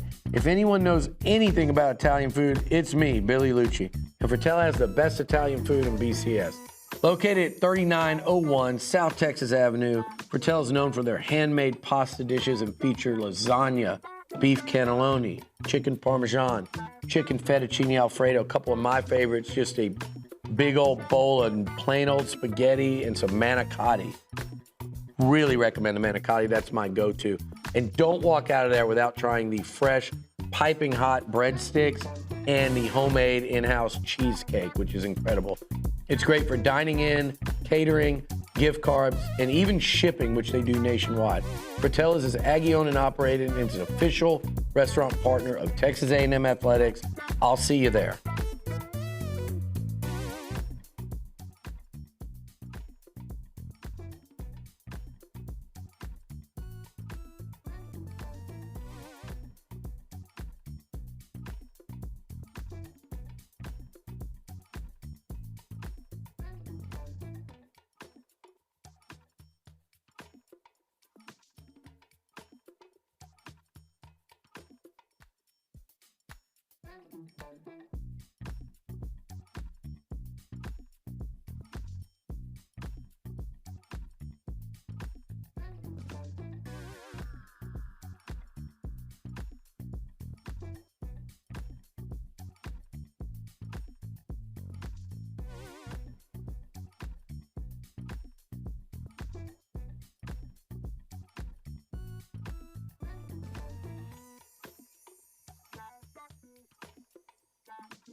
Back here on TexAgs Live, presented by David Gardner Jewelers. Here in the Rollo Insurance Studio, Nick Savage filling in for David Nuno. He is at day 2 of the NSC with his twin boys who will be at A&M. So he'll be back with you tomorrow, get you up to date on all the pitching coach news. We heard from Bronny earlier.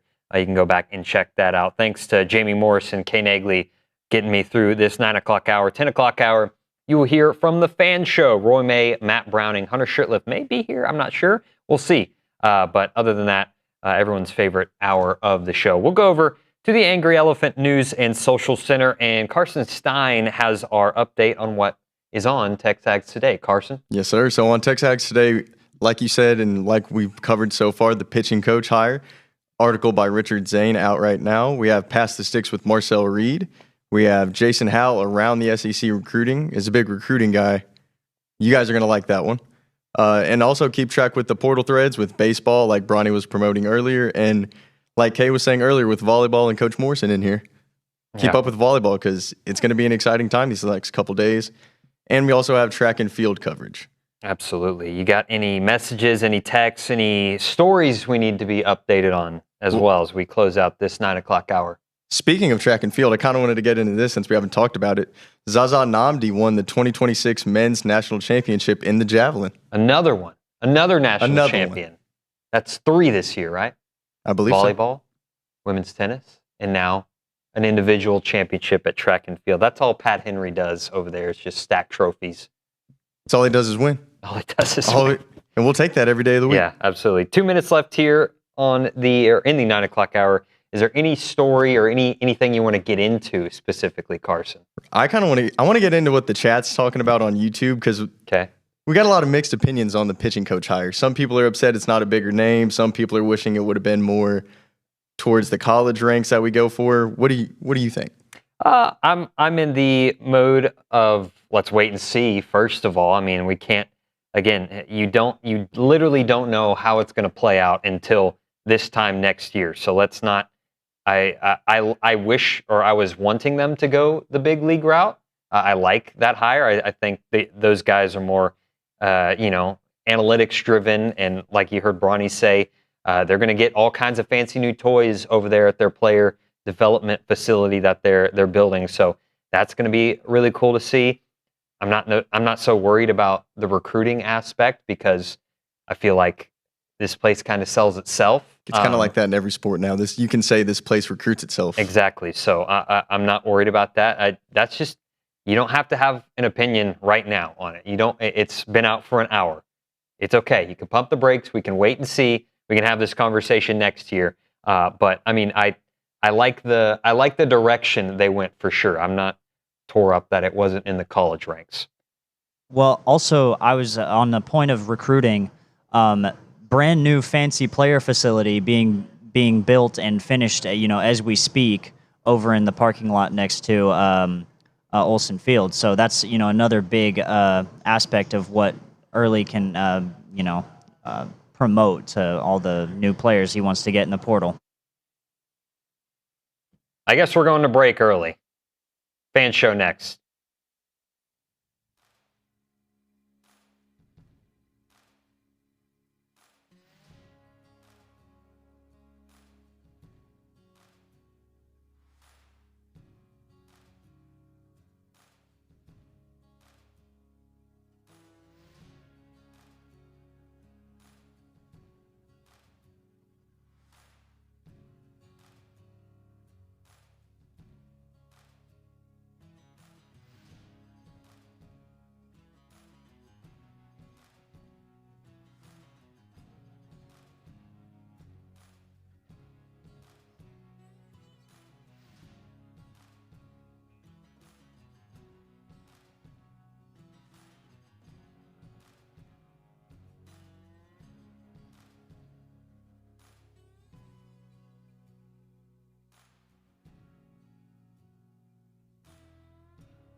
Welcome back in. TexAgs Live presented by David Garner Jewelers inside the Rollo Insurance Studio, and it's time for the greatest hour of the week. That's right. It is the Fan Show. Roy May, Matt Browning with me. Gentlemen, how we doing? We're doing good. Well. How are you? Happy to have y'all in here. Doing a great job today. I appreciate it. out there doing lawyer things. Yeah.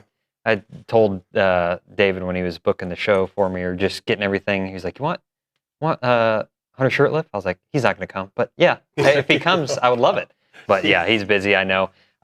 Gentlemen, we're going to go over to the Angry Elephant News and Social Center. We'll check in with Carson Stein. I know he's got a super in-depth, never heard before question.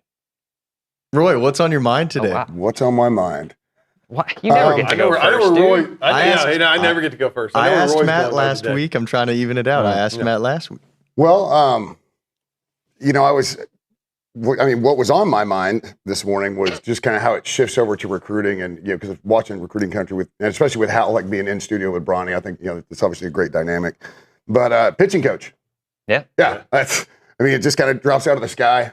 Barry Enright, is that right? Mm-hmm. Barry Enright, yeah. Being able to get people out of the professional ranks is just kind of a testament to Michael Early, quite frankly. Mm-hmm. So I'm excited. I haven't had time to dig into everything that he's done, but. Again, I trust Coach Early to make the right hires. It's always that kind of, it's the new car smell, right? It's everybody's happy about it. So now you just got to go get the arms. Yeah, and it was actually interesting in the lobby listening to Bronny kind of get picked, just telling us a little bit about him. So it's exciting. There's been a lot of discourse about him coming, or I guess looking for pitching coaches in the college ranks versus the major league ranks. Where do y'all fall on that? You don't really care? You don't know yet? I mean, it, like you said, if you can bring in the arms, great. So from a recruiting standpoint, what is his recruiting pedigree, right? We don't know. But obviously a change had to happen. And so, and a good recruiting pitch is, hey, I've done this at the professional level. Yeah. I mean, that's a pretty good recruiting pitch. Yeah. And Wiener came from the professional ranks too, didn't he? Yeah, he was with the Mariners. Obviously, so what they do at the major league ranks, whether it's minor leagues or the majors, the bigs, it's just so much more in depth. And I know that analytics has become a part of everything, all sports, right? But pitching is one of those where the analytics, you can't get enough of them. Yeah. You can't measure them. You can't be able to use the analytics to improve enough. So I think in this case, I don't care whether it's out of college or pro. I just want him to be good. Yeah, absolutely. But there's definite advantages to him having been at the professional level. Mm-hmm. Matt, what's on your mind? Well, I know we're going to get into the Sorsby stuff. Definitely. We're going to get into the Sorsby stuff. But before I get into that, I've got to say I remember watching Texas A&M versus South Carolina in football this year, right? And I remember thinking at the end of that game, that was amazing. That was awesome. What an amazing game that was. And I remember thinking, God, that must just be brutal for those South Carolina fans. Well, I now know how that feels, thanks to the San Antonio Spurs absolutely crapping the bed in the second half last night, to have a 30-point lead in the NBA Finals at halftime in a must-win game on the road, to turn around and lose that game. I now know how that feels. Wasn't that an all-timer? It was the worst. It was the greatest comeback in the history of the NBA Finals. They were up 29 points at halftime, and they lost. They lost on a last-second, gut-wrenching, stick it in your heart kind of deal. And again, I've thought about this all morning. I was like, maybe it's not as bad because I will say I'm not as invested in the NBA as I am obviously college football. Yeah, right? Yeah. Had that happened to A&M, had we been up like that, been in the same position as South Carolina was this year, we'd have never lived that down. With the worthless T-shirt Longhorn fans would have never let that down. The tech, just the dirty Tech fans wouldn't have let that down. The drunken LSU fans would have never let that down. Right? I get it. Right? Just get all the way through the conference. Yeah, right. Keep going, man. Yeah, I mean, I keep going. I mean. And I get it, Rockets fans and Mavs fans, congratulations. You got something you can hold against us. I mean, the franchise is so much better than y'all's franchises. It has been forever. So congratulations, you got one little thing you can throw at us. But actually, I had a couple of Rockets fans go, hey, the Spurs are so used to tanking at the end of the season. Did this just carry over into the NBA Finals? Rockets fans, they invented that lottery because of y'all. Because they tanked to get Hakeem. They invented the lottery because of them. Just saying. But no, it was awful. But I will say that I now know how a South Carolina fan feels, because that was the equivalent comeback to that, and that was just awful. So the only thing that I keep thinking, I'm not big into the NBA, but the only thing I keep thinking is I just keep seeing the aftermaths after these finals games in New York, and I'm just like, I want the Spurs to beat them so bad. They are the worst. I love New York. I've been in New York City. I've been in New York City a dozen times. It's one of my favorite places, but it is like these people. Like if you walk down the street wearing an opposing jersey, beat you. They're beating people up in the streets there. I know, it's like Premier League. It's great. You're on board? I'm completely on board with the NBA into soccer. So, but I know we're going to get into the big. So enough of the NBA. I don't want to lose everybody listening to us right now. But the Sorsby stuff. I know I would have loved Hunter to be here today from a legal standpoint to kind of give us his breakdown on what he thinks of this. But I probably have a strange take. I love it. I love it. Oh my gosh. Matthew, first time on the show? Never done that before. Yeah. So I know I love it. I think, and the reason I love it is because I think that for change to happen, and we've talked about change a lot, how especially as traditional college football fans, how the NIL transfer portal and how things have just completely gone off the rails. And I think that something like this, to start allowing gambling and then blaming it on mental health or whatever else you want to blame it on, it's got to be a force for change. Some sort of body has to be put into place, and something has to be done. At some point they're going to start letting, like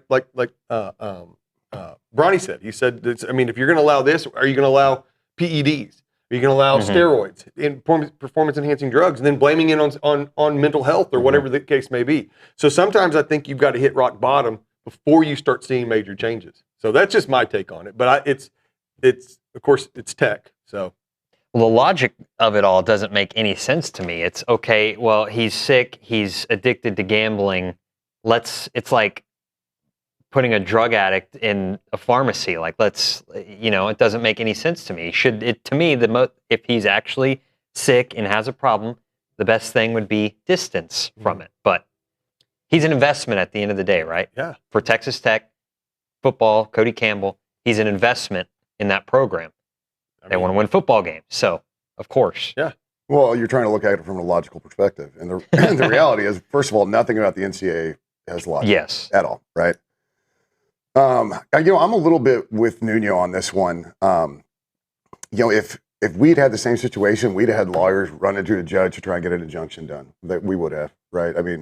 Every school is going to do that. Like you say, his investment, he's an asset, right? Because at this point, in the NIL era that we're in, I think it's fair to call the players assets at this point, right? Because we waved bye-bye to student athlete a long time ago. Like that term can just literally be retired at this point, at least when it comes to football, right?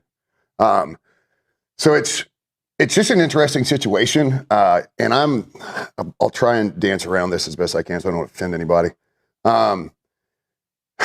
Him using, if it's a mental health issue, I'm with you. He needs to address it, right? He needs to go, get therapy, get treatment. He needs to address it, because if it is, that's a serious problem. Like gambling addiction is a thing. Absolutely. I've seen lives ruined over it.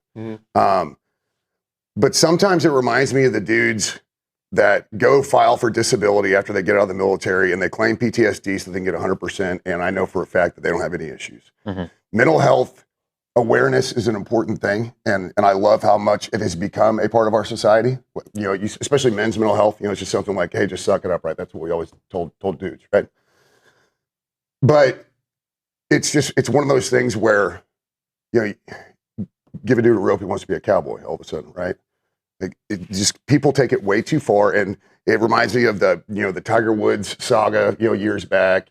I'm a sex addict and all this other stuff. So it's just, it's abusing a very sensitive and important topic. So again, if he does have a problem, if it is a mental health issue, I hope Cody Campbell should be the first one paying for treatment. Yeah.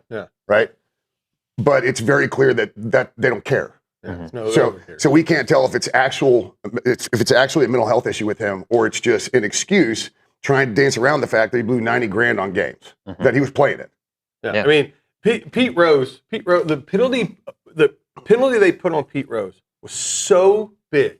I mean, if you go all the way back to the Black Sox, I mean, they every one of them was suspended for life. Pete Rose was suspended for life. He couldn't even get into the Hall of Fame.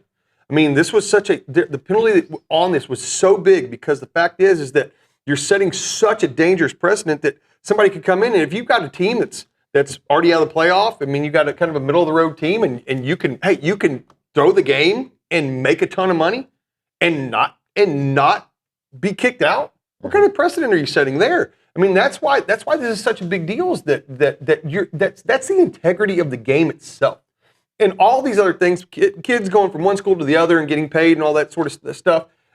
Obviously, there's some issues there that we don't particularly care for or love, but none of that really hit at the heart of the genuine integrity of the game, like something like performance-enhancing drugs or especially gambling. Gambling is the absolute worst thing you can possibly do in sports. According to them, that is the biggest no-no, and to allow this kid to continue playing after doing it is setting an awful precedent. And like you said, the NCAA have no back, but they're an absolutely worthless entity at this point. Yeah, I mean, if he's going to play, then there never really was a rule. I mean, you can say you made a rule, but I think where you run into problems is, and look, sports gambling has become such a part of our society. It's ridiculous. Like, you can't watch a game. You can't watch TV at all without seeing DraftKings or FanDuel or blah, blah, blah, blah, right?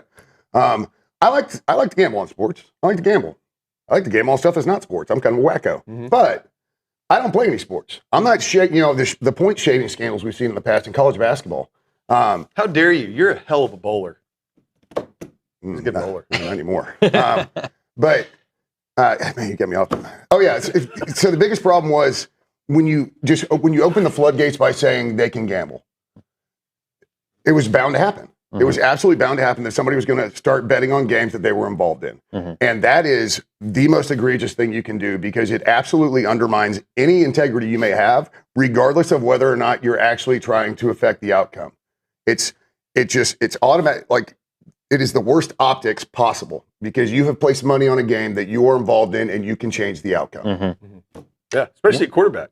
Yeah. What do y'all make of Joey Maguire? You know, a clip was circulating yesterday on Twitter. I feel like every day the PR gets worse and worse for them. But he basically said he didn't kill anybody. He didn't beat anybody. What are we talking about here? Oh, yeah, I saw that. I mean, just keep digging. I mean, listen, they're not helping themselves.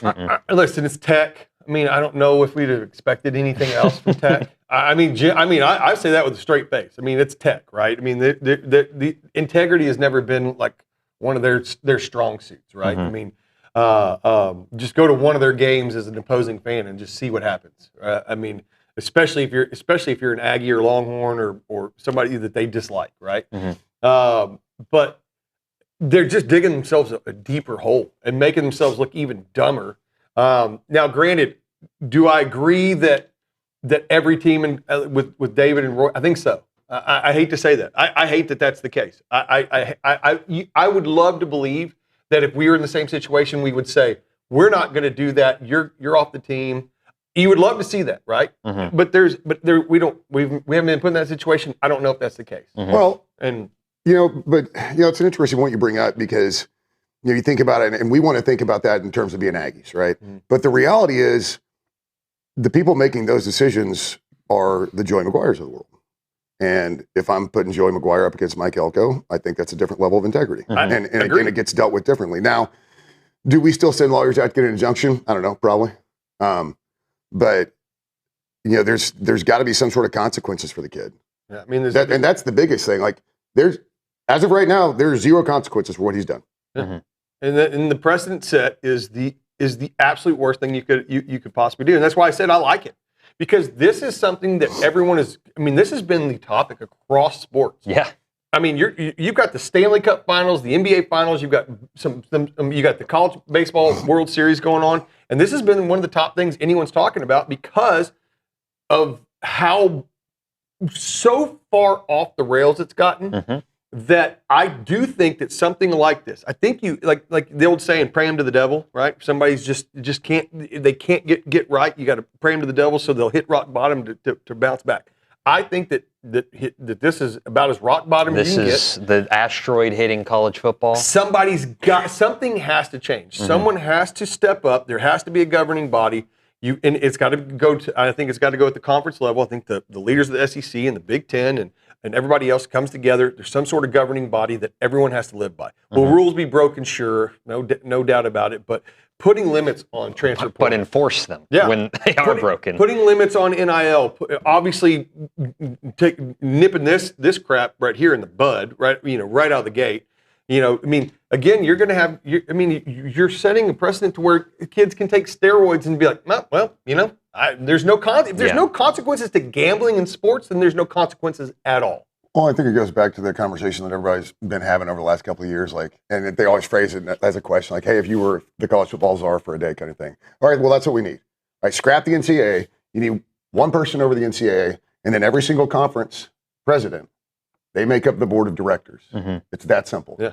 Like, there shouldn't be some weird entity completely removed from the conferences and because they are completely removed and because they have made enough, they've stepped in it enough times throughout the years, I think you have to have people that are, boots on the ground. They're with their schools, their teams. They want to protect their conference, but as a whole, they make up the board of directors with a governing head over top, and you just scrap the NCAA. Just like the NFL. I mean, the NFL, you got Goodell, and you have all the team owners, and they're basically the board of directors. So it's a similar thing. But the idea of going and getting legislative intervention is ridiculous to me because it can be done without that. Number one, you just have to. Everyone has to come together and actually decide, hey, what's the best thing for our sport?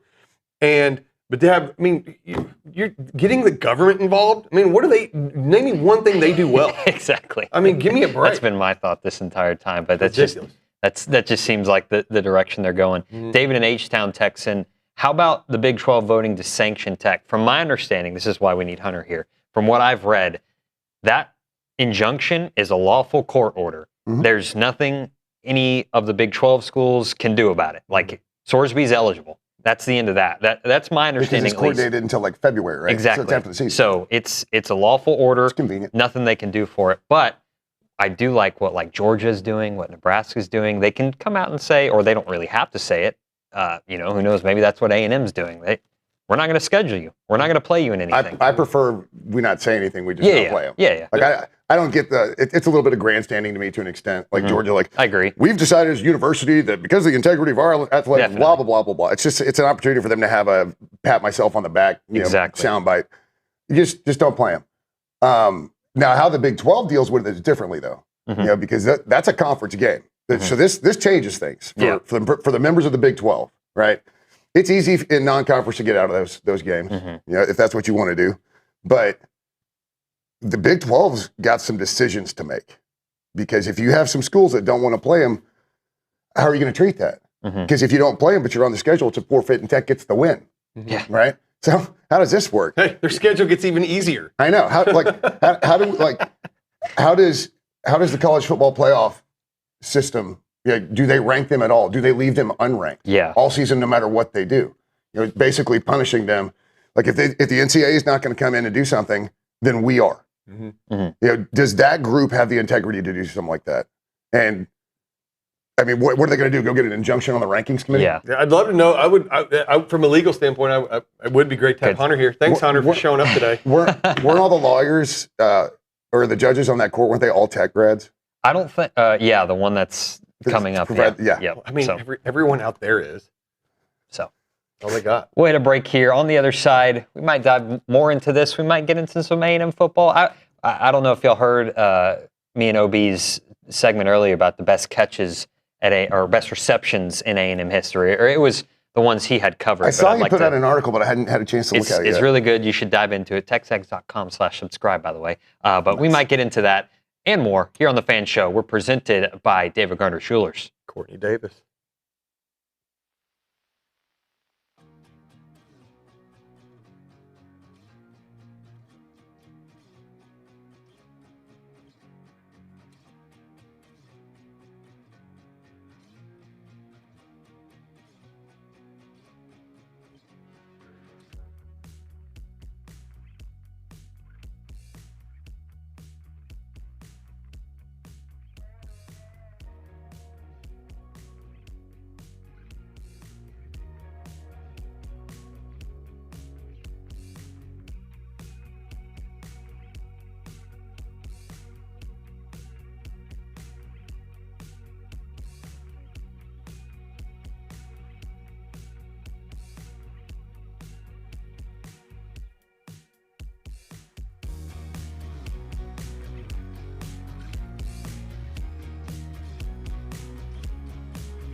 Hey everyone, David Nuno here of TexAgs Live. I want to introduce you to the team at Holistic Planning. Got Jason Barber here, Taylor Pankratz, and also Paul Meredith. Jason, I want to start off with you. What really sets Holistic Planning apart from the others? Yeah, so what makes us different is most financial advisors stop at investment management. On the other hand, Holistic Planning, we manage investments, taxes, and estate planning all on one team, all underneath one roof. Now, Taylor, when everything is coordinated like that, it really helps the bottom line, doesn't it? It really does. When your investments and taxes are working together, you stop leaving money on the table and keep more of what's yours. Paul, Holistic Planning is trying to expand as well. That's true. We just opened our Houston office, and we're looking for people who feel like their advisor isn't seeing the full picture, because that's exactly what we fix. And Jason, there's other opportunities beyond that. Definitely. If you're a financial advisor and you want to join the Holistic Planning team, we're looking to add 50 teams in the next 5 to 10 years. So check out holisticplanning.com/advisors. All right, so if you want a team that actually coordinates everything, go to holisticplanning.com. Aggies, this one is worth it.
Back here on TexAgs Live, it's the Fan Show. We got Roy May, Matt Browning in studio with me, Nick Savage filling in for David Nuno. And since we spent the entire break thinking about this topic, let's dive into something that me and OB talked about earlier based on his article he put out, memorable receptions by Texas A&M pass catchers. We're going to probably go into our favorite plays. This is going to get off the rails, but that's okay because it's fun. This will be fun. It's fun to talk about.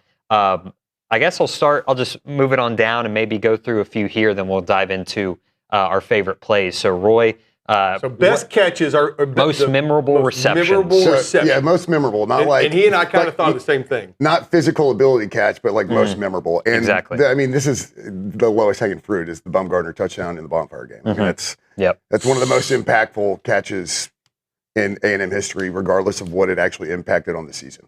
Such a big. I mean, that one was so big, and so I'd gotten to that one too. But the first one that popped in my head was Courtney Davis's catch at the end of regulation to tie the game against LSU because that catch was so big. But then I thought, Bumgarner. I think the Bumgarner catch was probably because the emotion, everything of that day, and being at that game and everything else. That was I think that was probably the biggest one in my time watching Aggie football for sure. So and then it's easy to start like thinking about it's not just it's not just that it's a great catch, but it's an impactful catch. And you brought up Borkature in Notre Dame. I mean, it's recent history, but obviously it's the biggest one. Huge, from last year. But then you look at Ashton Bethel Roman's like long bomb in South Carolina. He just full body extension, like full flying on the play. He doesn't come up with that. Do we win that game? Greg Porter in the back of the end zone going into the band. 2002 from Reggie McNeil when we beat OU. Right here. That was so OB's article kind of went in chronological order, and that was the first catch on the list. And that's dot. That one was absolutely. You got to remember, Reggie comes in as a true freshman. That was so great. And man, Reggie, the real Dill McNeil. He was fun to watch. But, then you got Edward Pope. The Edward Pope catch. The Johnny runs around, chunks it. Favorite play of all time. One of the coolest ones. We'll get into the favorite plays in a minute. But everything Kendrick McNeil basically did. I mean, the guy caught. Look at this play. I mean, it's just so stupid. From Bama's 40 to A&M's 40. And all of that for like a 14-yard gain. Unreal. It's still so fun to see that play. But Kendrick McNeil, obviously everything the catch against Clemson, the catch against LSU were big. You've got and I know we're missing some. I remember Jeff Fuller went up one time and grabbed one, just snagged one-handed. If we want to talk about amazing catches, Bethel Roman against LSU, that one-handed catch right before we threw the interception. Yeah. That one-handed reach-back catch, kind of reminiscent of Odell Beckham Jr. against the Cowboys. You've got Mike Evans in Oxford, Swope in Oxford. Yeah, Swope to win the game in Oxford was a big one. Swope's catch at Bama down the sideline. Yeah. And then, my gosh, he got rocked a couple times in that game, but just wore it and came up screaming every time. I love that so much. I'm trying to remember the guy's name. I'm so sorry that I can't remember. But the interception, not the interception against Duke. Now, of course, the guy Tony Hurt Jr. Tony Hurt Jr. runs and jumps on Roy's arm. Yeah. If you've got that clip, we can see Roy catch him literally in midair and hold him like a baby for a minute. Cade, we have Tony Hurt Jr. B-roll on the bottom. Go look and see if you can see that. It's great. And so that game where it was an important catch. Yeah, it was a huge catch, and he runs back and look. Here, let's see if we can see you. Oh no. And he runs and he jumps into Roy's arms. Here he goes. He's running down, catches it to score the touchdown. Please. Here he comes. Come on, just get in the end zone. Show it. Show Roy. Here he comes. Here comes Roy. Don't cut. They cut you out. But in that same game, we had another interception by the kid that was he was a receiver at first, but we moved him to linebacker, and I cannot remember his name, but that was a big one. And then of course I don't know how great the catch itself was, but in that same game, Johnny leaping over a defender and throwing it to Swope 2.0 or Travis Labhart. Yeah, Labhart. Yeah, who played he played women's basketball for time A&M. So no, there's been some great ones, but then he said his favorite play. So this was off air. Yeah. He said his favorite play was the Johnny one and everything else. Pope, yeah. My favorite individual play of all time at Texas A&M was 2000, Jamar Toombs dragging 4 guys in the end zone on 4th down against Oklahoma? I don't know that I could pick a favorite play throughout the years. Just heart and soul. Like Aaron Glenn housing like 90 yards against the Sips. And that was back when we always used to, for Thanksgiving, go up to East Texas and spend Thanksgiving with my mom's side of the family, and they're all Sips. So anything good that happened on Thanksgiving in those years was fantastic for me, because it was just me and my dad were the only Ags in the house, and it's like all this extended family all wearing puke orange. In the bad years, it was really rough. We quit going. We quit. That mid 2000s where we lost like 6 in a row. Boy, East Texas didn't see a lot of me around Thanksgiving. But another favorite one is they threw it to Jaworski Lane out in the flat against Texas, and you can see him like physically load up to destroy the defender. Yeah. So it's Jaworski. Hey, there was a play McGee threw. So we're at Oklahoma State. It's 4th and 1, and McGee throws a pass low. And you can ask him about this. His hands, man. Jaworski Lane caught that ball like down at his ankles with one hand. Wow. He caught that ball. The big old dude reached down, caught that ball, and then turned upfield, got the first down, and we ended up winning that game because of that play. So that was a huge one. Terrence Keel interception to seal the OU game. So I remember watching that game too. Yeah. How about the interception by DeShazer? Was it DeShazer Everett that caught against Bama? Against Bama, was it DeShazer Everett? Yep. Yeah. Sealed it. That interception was huge. So you mentioned Cullen Gillespie earlier about his touchdown run. So to me, this is a really random play, but the Tennessee game when he was still playing special teams, one of the early kickoffs, and he lit some dude up. He got flagged for targeting. They reviewed it. He stayed in the game, and he just pumped up the crowd. Off? He did. Yeah, his helmet completely came off. We got a fumble on the play and picked it up. So absolutely. But man, when you said receptions, I mean, my brain has just been flying trying to think of them all. And the Jeff Buller one, there was one, I'm telling you, there's a one, I wish we could find that one. Jeff Buller he probably jumped 9 feet in the air and caught this ball with one hand. That was, I can't remember who it was against. Did we mention Kendrick Rogers against LSU? He caught it with pass interference? Yeah, several great catches in that game. So front of the front of the program, Kendrick Rogers. Yeah, so the Kendrick Rogers catch right here. I mean, he had another one against Clemson that was. I mean, look at this catch. That's bonkers. He had 2 touchdown catches against Clemson. Both of them were crazy. Every catch he made in that game was crazy. It was. I mean, there was no. I mean, I love that one because there was PI on it too. Yeah. Yeah, and you think because I mean, my first thought though is Courtney Davis's catch, right? But then Courtney Davis becomes an afterthought because of what Kendrick Rogers did in the 7 overtimes after that. And he caught the game-winning 2-point conversion. We had a whole second ball game in that game. I mean, it was basically. I mean, it was wild, but that was such a good one too. All right, we'll hit a break here. On the other side, we'll dive into some more football topics with the Fan Show guys. You're listening to TexAgs Live, presented by David Gardner's Jewelers.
Back here on TexAgs Live, the fan show with Roy and Matt. And guys, I want to get you, I probably should have warned you about this to give you time to think, but I'll just see where you take it. Ashley Munson in the back actually came up with this question. I like it better really shooting from the hip. Yeah. Let's go. What's a sports opinion you have completely changed your mind about? I guess in your life, maybe in the last year. Take it wherever. I'll give you two. All right. I'll give you two. So in high school, I was on the newspaper, and I was in the sports section. I wrote for the sports part of the newspaper. Okay. And I wrote an article that won awards, basically making fun of NASCAR. Oh, you're doing this with the right guy. Absolutely making fun of NASCAR. I thought it was the dumbest thing on the planet. Fast forward 10 years, and I couldn't miss a race. Yeah. So I completely changed my tone on NASCAR, and I completely changed my tone on soccer. Growing up, didn't care about it. I was always the guy like, why would you watch something for 2 hours when they're not going to score? Like, that was me. But it's a beautiful sport. It's a beautiful game to watch. I'm as diehard as they get with it. I don't watch as much NASCAR anymore since Jeff retired. I was a huge Jeff Gordon guy. Got to meet him when he came. He drove the 24 car up in Dallas. But yeah, so those are probably the two biggest sports complete flip flops for me. I mean, golly, it's tough. It's a tough one because I just mentioned I was like I got a little bit more where I kind of like soccer a little bit more. I mean, I'm nowhere near his level. I mean, I have no idea who's even in the World Cup, right? So I'm not saying I'm a soccer fan now, but after watching soccer and so we followed the Consol girls last year to their state championship run, and that was a lot of fun. And watching soccer for the first time, sitting down and actually seeing the game and how the sport's played, I was kind of like, okay, this is interesting. Yeah, it is interesting. And watching girls soccer, especially high school girls soccer, is crazy because they're so tough. I'm like, this. First of all, the sport is brutal. I mean, they. I mean, the way they hit each other and bang into each other, and you're like, it was very impressive. So I did take. I think I've changed. I think I've got a little bit of change of heart when it comes to soccer. But well, it's proper soccer. Like if you ever are at Ellis Field when Baylor comes to town, that's what soccer is supposed to look like. It's tough. You're supposed to be full contact sport. Watching the Premier League, if you sneeze around a guy, he goes down, looks like he's been shot. And so it's that part of the sport is a little frustrating watching Premier League. But I think it's also interesting when you have something like a Champions League or you have something like a World Cup, obviously, and you can kind of tell who the Premier League guys are with how they play, the physicality of the sport. Different regions of the CONCACAF is bonkers. Like you can take a hammer out on the pitch is what it feels like. So it's it's interesting to see the physicality of the game and how it's supposed to be played, and you see it at lower levels. You do. Yeah. I've got one. This is going to be a little weird, but I have I'm a golfer. I love golf. I'm a big golf guy. So I've actually found now that I enjoy the YouTube golf content. I'd rather watch those guys than the PGA guys. Oddly enough, I think it's because I can relate to them. Because they're not. Because they're terrible, right? They're bad golfers like me. Like watching a pros hit every shot perfectly. I can't relate to that. But watching Bob Does Sports and these guys just completely like they'll go out and they have these challenges where they eat like 1,000 tacos and like they have to eat all these tacos while they're playing, or they get hammered drunk. And no, I don't do that part, but where they get hammered drunk out there on the golf course. I'm down with the tacos and that. To get my golf fix now. To get my golf fix, I'm watching YouTube Golf. Bob Does Sports, by the way. There's a guy on there named, and for any of y'all that's the actual name. I thought he was just coming up with something. No, there's actually a channel called Bob Does Sports, and they're hilarious. They're some of the funniest guys ever to watch them sit and play golf. There's a guy that one of the guys on there. His nickname is Joey Cold Cuts. Watch him and tell me if he's not a fat version of Chris Akopian. My buddy Randall goes, look at him, and I'm like, oh my gosh. Like if you really look at the two of them, if you could put them side by side, and then you could see, like there's a lot of videos where the fat Joey Cold Cuts runs, because he had a hole in one, he runs, and then you watch Hakopian run down first base, you're like, oh my God, they're the same dude. I mean, Hakobian's a better shape and obviously more athletic version of him. But First round MLB draft their eyes, their hair, he's basically they're mirror images of each other. Just one's 50 pounds heavier than the other one. So I got 3 for y'all that I've changed my tune on. I'll be interested to see what y'all think. I was pro pitch clock in baseball. Now I am not. I think I don't like it. Obviously, it does what it's intended to do. It speeds up the game. But the more I have watched baseball, or at least maybe more so in the major leagues, like games are lasting like an hour and a half, 2 hours now. It's like if you're watching a game or if you're at a game, like, aren't you there to waste 3 or 4 hours of your day? Like have a drink, sit and eat nachos and watch baseball, not try to get out of there as soon as you can. So I think I would be okay if they came out and got rid of pitch clock today, because I think it's also led to a few more arm injuries in the sport as well. Yeah, I mean, I thought you were going to say bring up the DH if we were going to do anything. Oh no. So you still want pitchers hitting? No, not anymore. I think I've changed my tune on that. I used to, but I mean, we're there to be entertained, and watching a pitcher hit is just so boring. It's just weird it was weird to have one league do it and the other not. The fact that they've gone to that full time, and then also on the college side, I think that helps. So I don't know about the pitch clock. I understand what you're saying. Like if I go to the ballpark, and especially considering how much money I'm going to dump with prices these days, right? Like I like it to be a worthwhile experience. Yeah. And I'm a lifelong baseball guy. But man, 3.5, 4 hours for baseball is too much, man. It just is. I mean, if maybe extend the pitch clock, maybe give them a little bit more time. I mean, I agree with you on the fact that, but the game does need to go. It has sped it up a little bit, which I think is the benefit of it. But yeah, I mean, it's. Yeah, I don't know. That's a tough one. I wasn't a huge basketball guy at all. I'm a big college basketball fan now. Mainly because I never really growing up watched a lot of the NCAA tournament, but once I got to A&M and had more of a rooting interest in Aggie basketball, and especially working here now and getting to watch the Aggies play, especially with Bucky McMillan and the style they play, college basketball is very entertaining. Yeah, love it. Well, what's funny about it is it's kind of a very and you have to it's part of your job, right? But that doesn't take away from the fact that you enjoy it more. But when A&M is doing better, I find myself, like if A&M's doing well, I will find myself watching other basketball, right? Like on Saturday, I'll veg out for like 6 hours and just watch bouncy ball, right? But if they're not, I'm just kind of like, meh, college basketball, basketball. Dude, the first 2 days of the tournament are two of the most fun days of sports all year. Definitely, yeah. I mean, you get that first Thursday, Friday games, and I remember when I had a real job and had to like actually be at work and stuff, I'd pull up you'd watch it on TV, and they had the fake. They even on the CBS app, website, you could click this little thing and it would pop up like a fake spreadsheet, so that like to hide it. That's funny. So I always like that. But no, that's one of the most fun. That's one of the most fun things you can. It's one of the 2 most fun days of sports in all year. Last one for you, and I think everybody's opinion has changed on this with college athletics. NIL.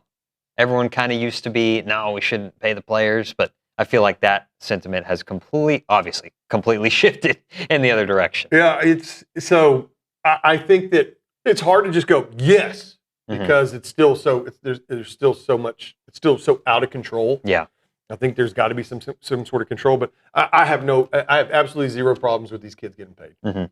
Yeah, I'd say that's a flip flop for me, because I always wanted the integrity of the student athlete, right? That was a big thing to me, and when it was against the rules, people could get caught, and they could get put on probation or the death penalty. Or the death penalty. But I've changed my mind in the sense that I mean, there's so much money in the sport. Like, pay the kids, like give them some money, but it needs to have guardrails, and it just doesn't. Absolutely. So I'm okay with it, but I'm still not okay with it. We'll hit our final break of the day. One more segment of the Fan Show coming up next. You're listening to TexAgs Live. We're presented by David Gardner Jewelers.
One final segment here on TexAgs Live, presented by David Gardner's Jewelers. Got the Fan Show guys here with me, and we're going to go over to the Angry Elephant News and Social Center. Carson Stein has a few win totals for us to discuss as we close out the show. Yes, sir. So I found on BetMGM, they released the over-under win totals for every SEC program.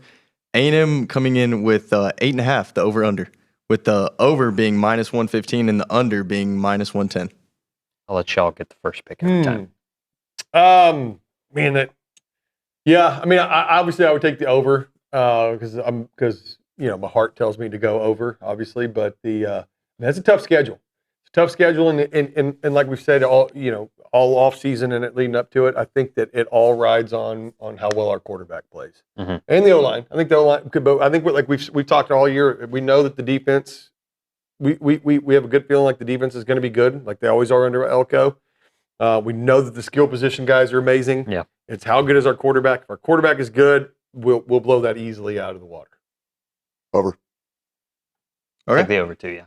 All right, and so a few other teams like LSU over under 8.5 as well. So they've got us and LSU. They've got LSU scheduled. They've got us at 8.5 with them. Over. That's not a. Of course, well, the back half is pretty tough. I was going to say they're back at. Well, I mean, they got Bama at home, Texas at home, and then at Tennessee. That's a tough little stretch right there. I can't wait to hear the Texas fans complain about going to Death Valley. They got A&M at home too, but the rest of their schedule. Well, no, they're at Ole Miss, so their toughest road game is at Ole Miss. Definitely. Everything that goes into that game. Yeah.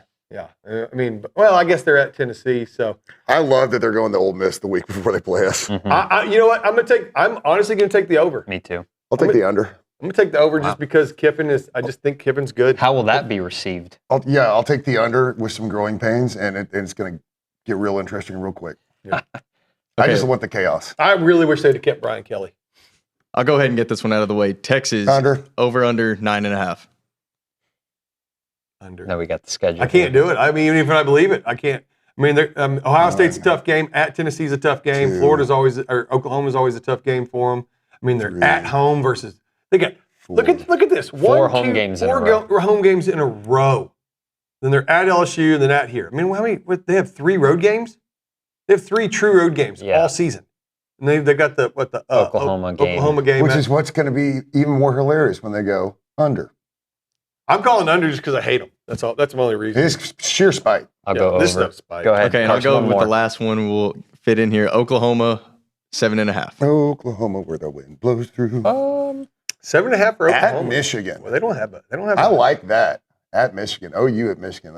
I like that matchup. Well, I don't think they could win that Michigan game, but they'll lose to Georgia. Probably lose to Texas. I'll go under with 7. They're at 7.5. 7.5 over under. Man, I'm going to go over. I'll go under. All righty, gentlemen. That'll do it. Thank you so much for hanging out today. Big thanks to Bronny, to Kay, to Jamie Morrison, Stephen McGee, and, of course, Olin Buchanan for helping me out. Big thanks to the crew in the back, Cade, Matthew Reese, Ashley, Carson here, Jeanette back at the zone. Thanks for the help and getting us on there. Oscar over here. Yeah, thank you to everyone. David Nuno, the real star, will be back here tomorrow. We'll see you then.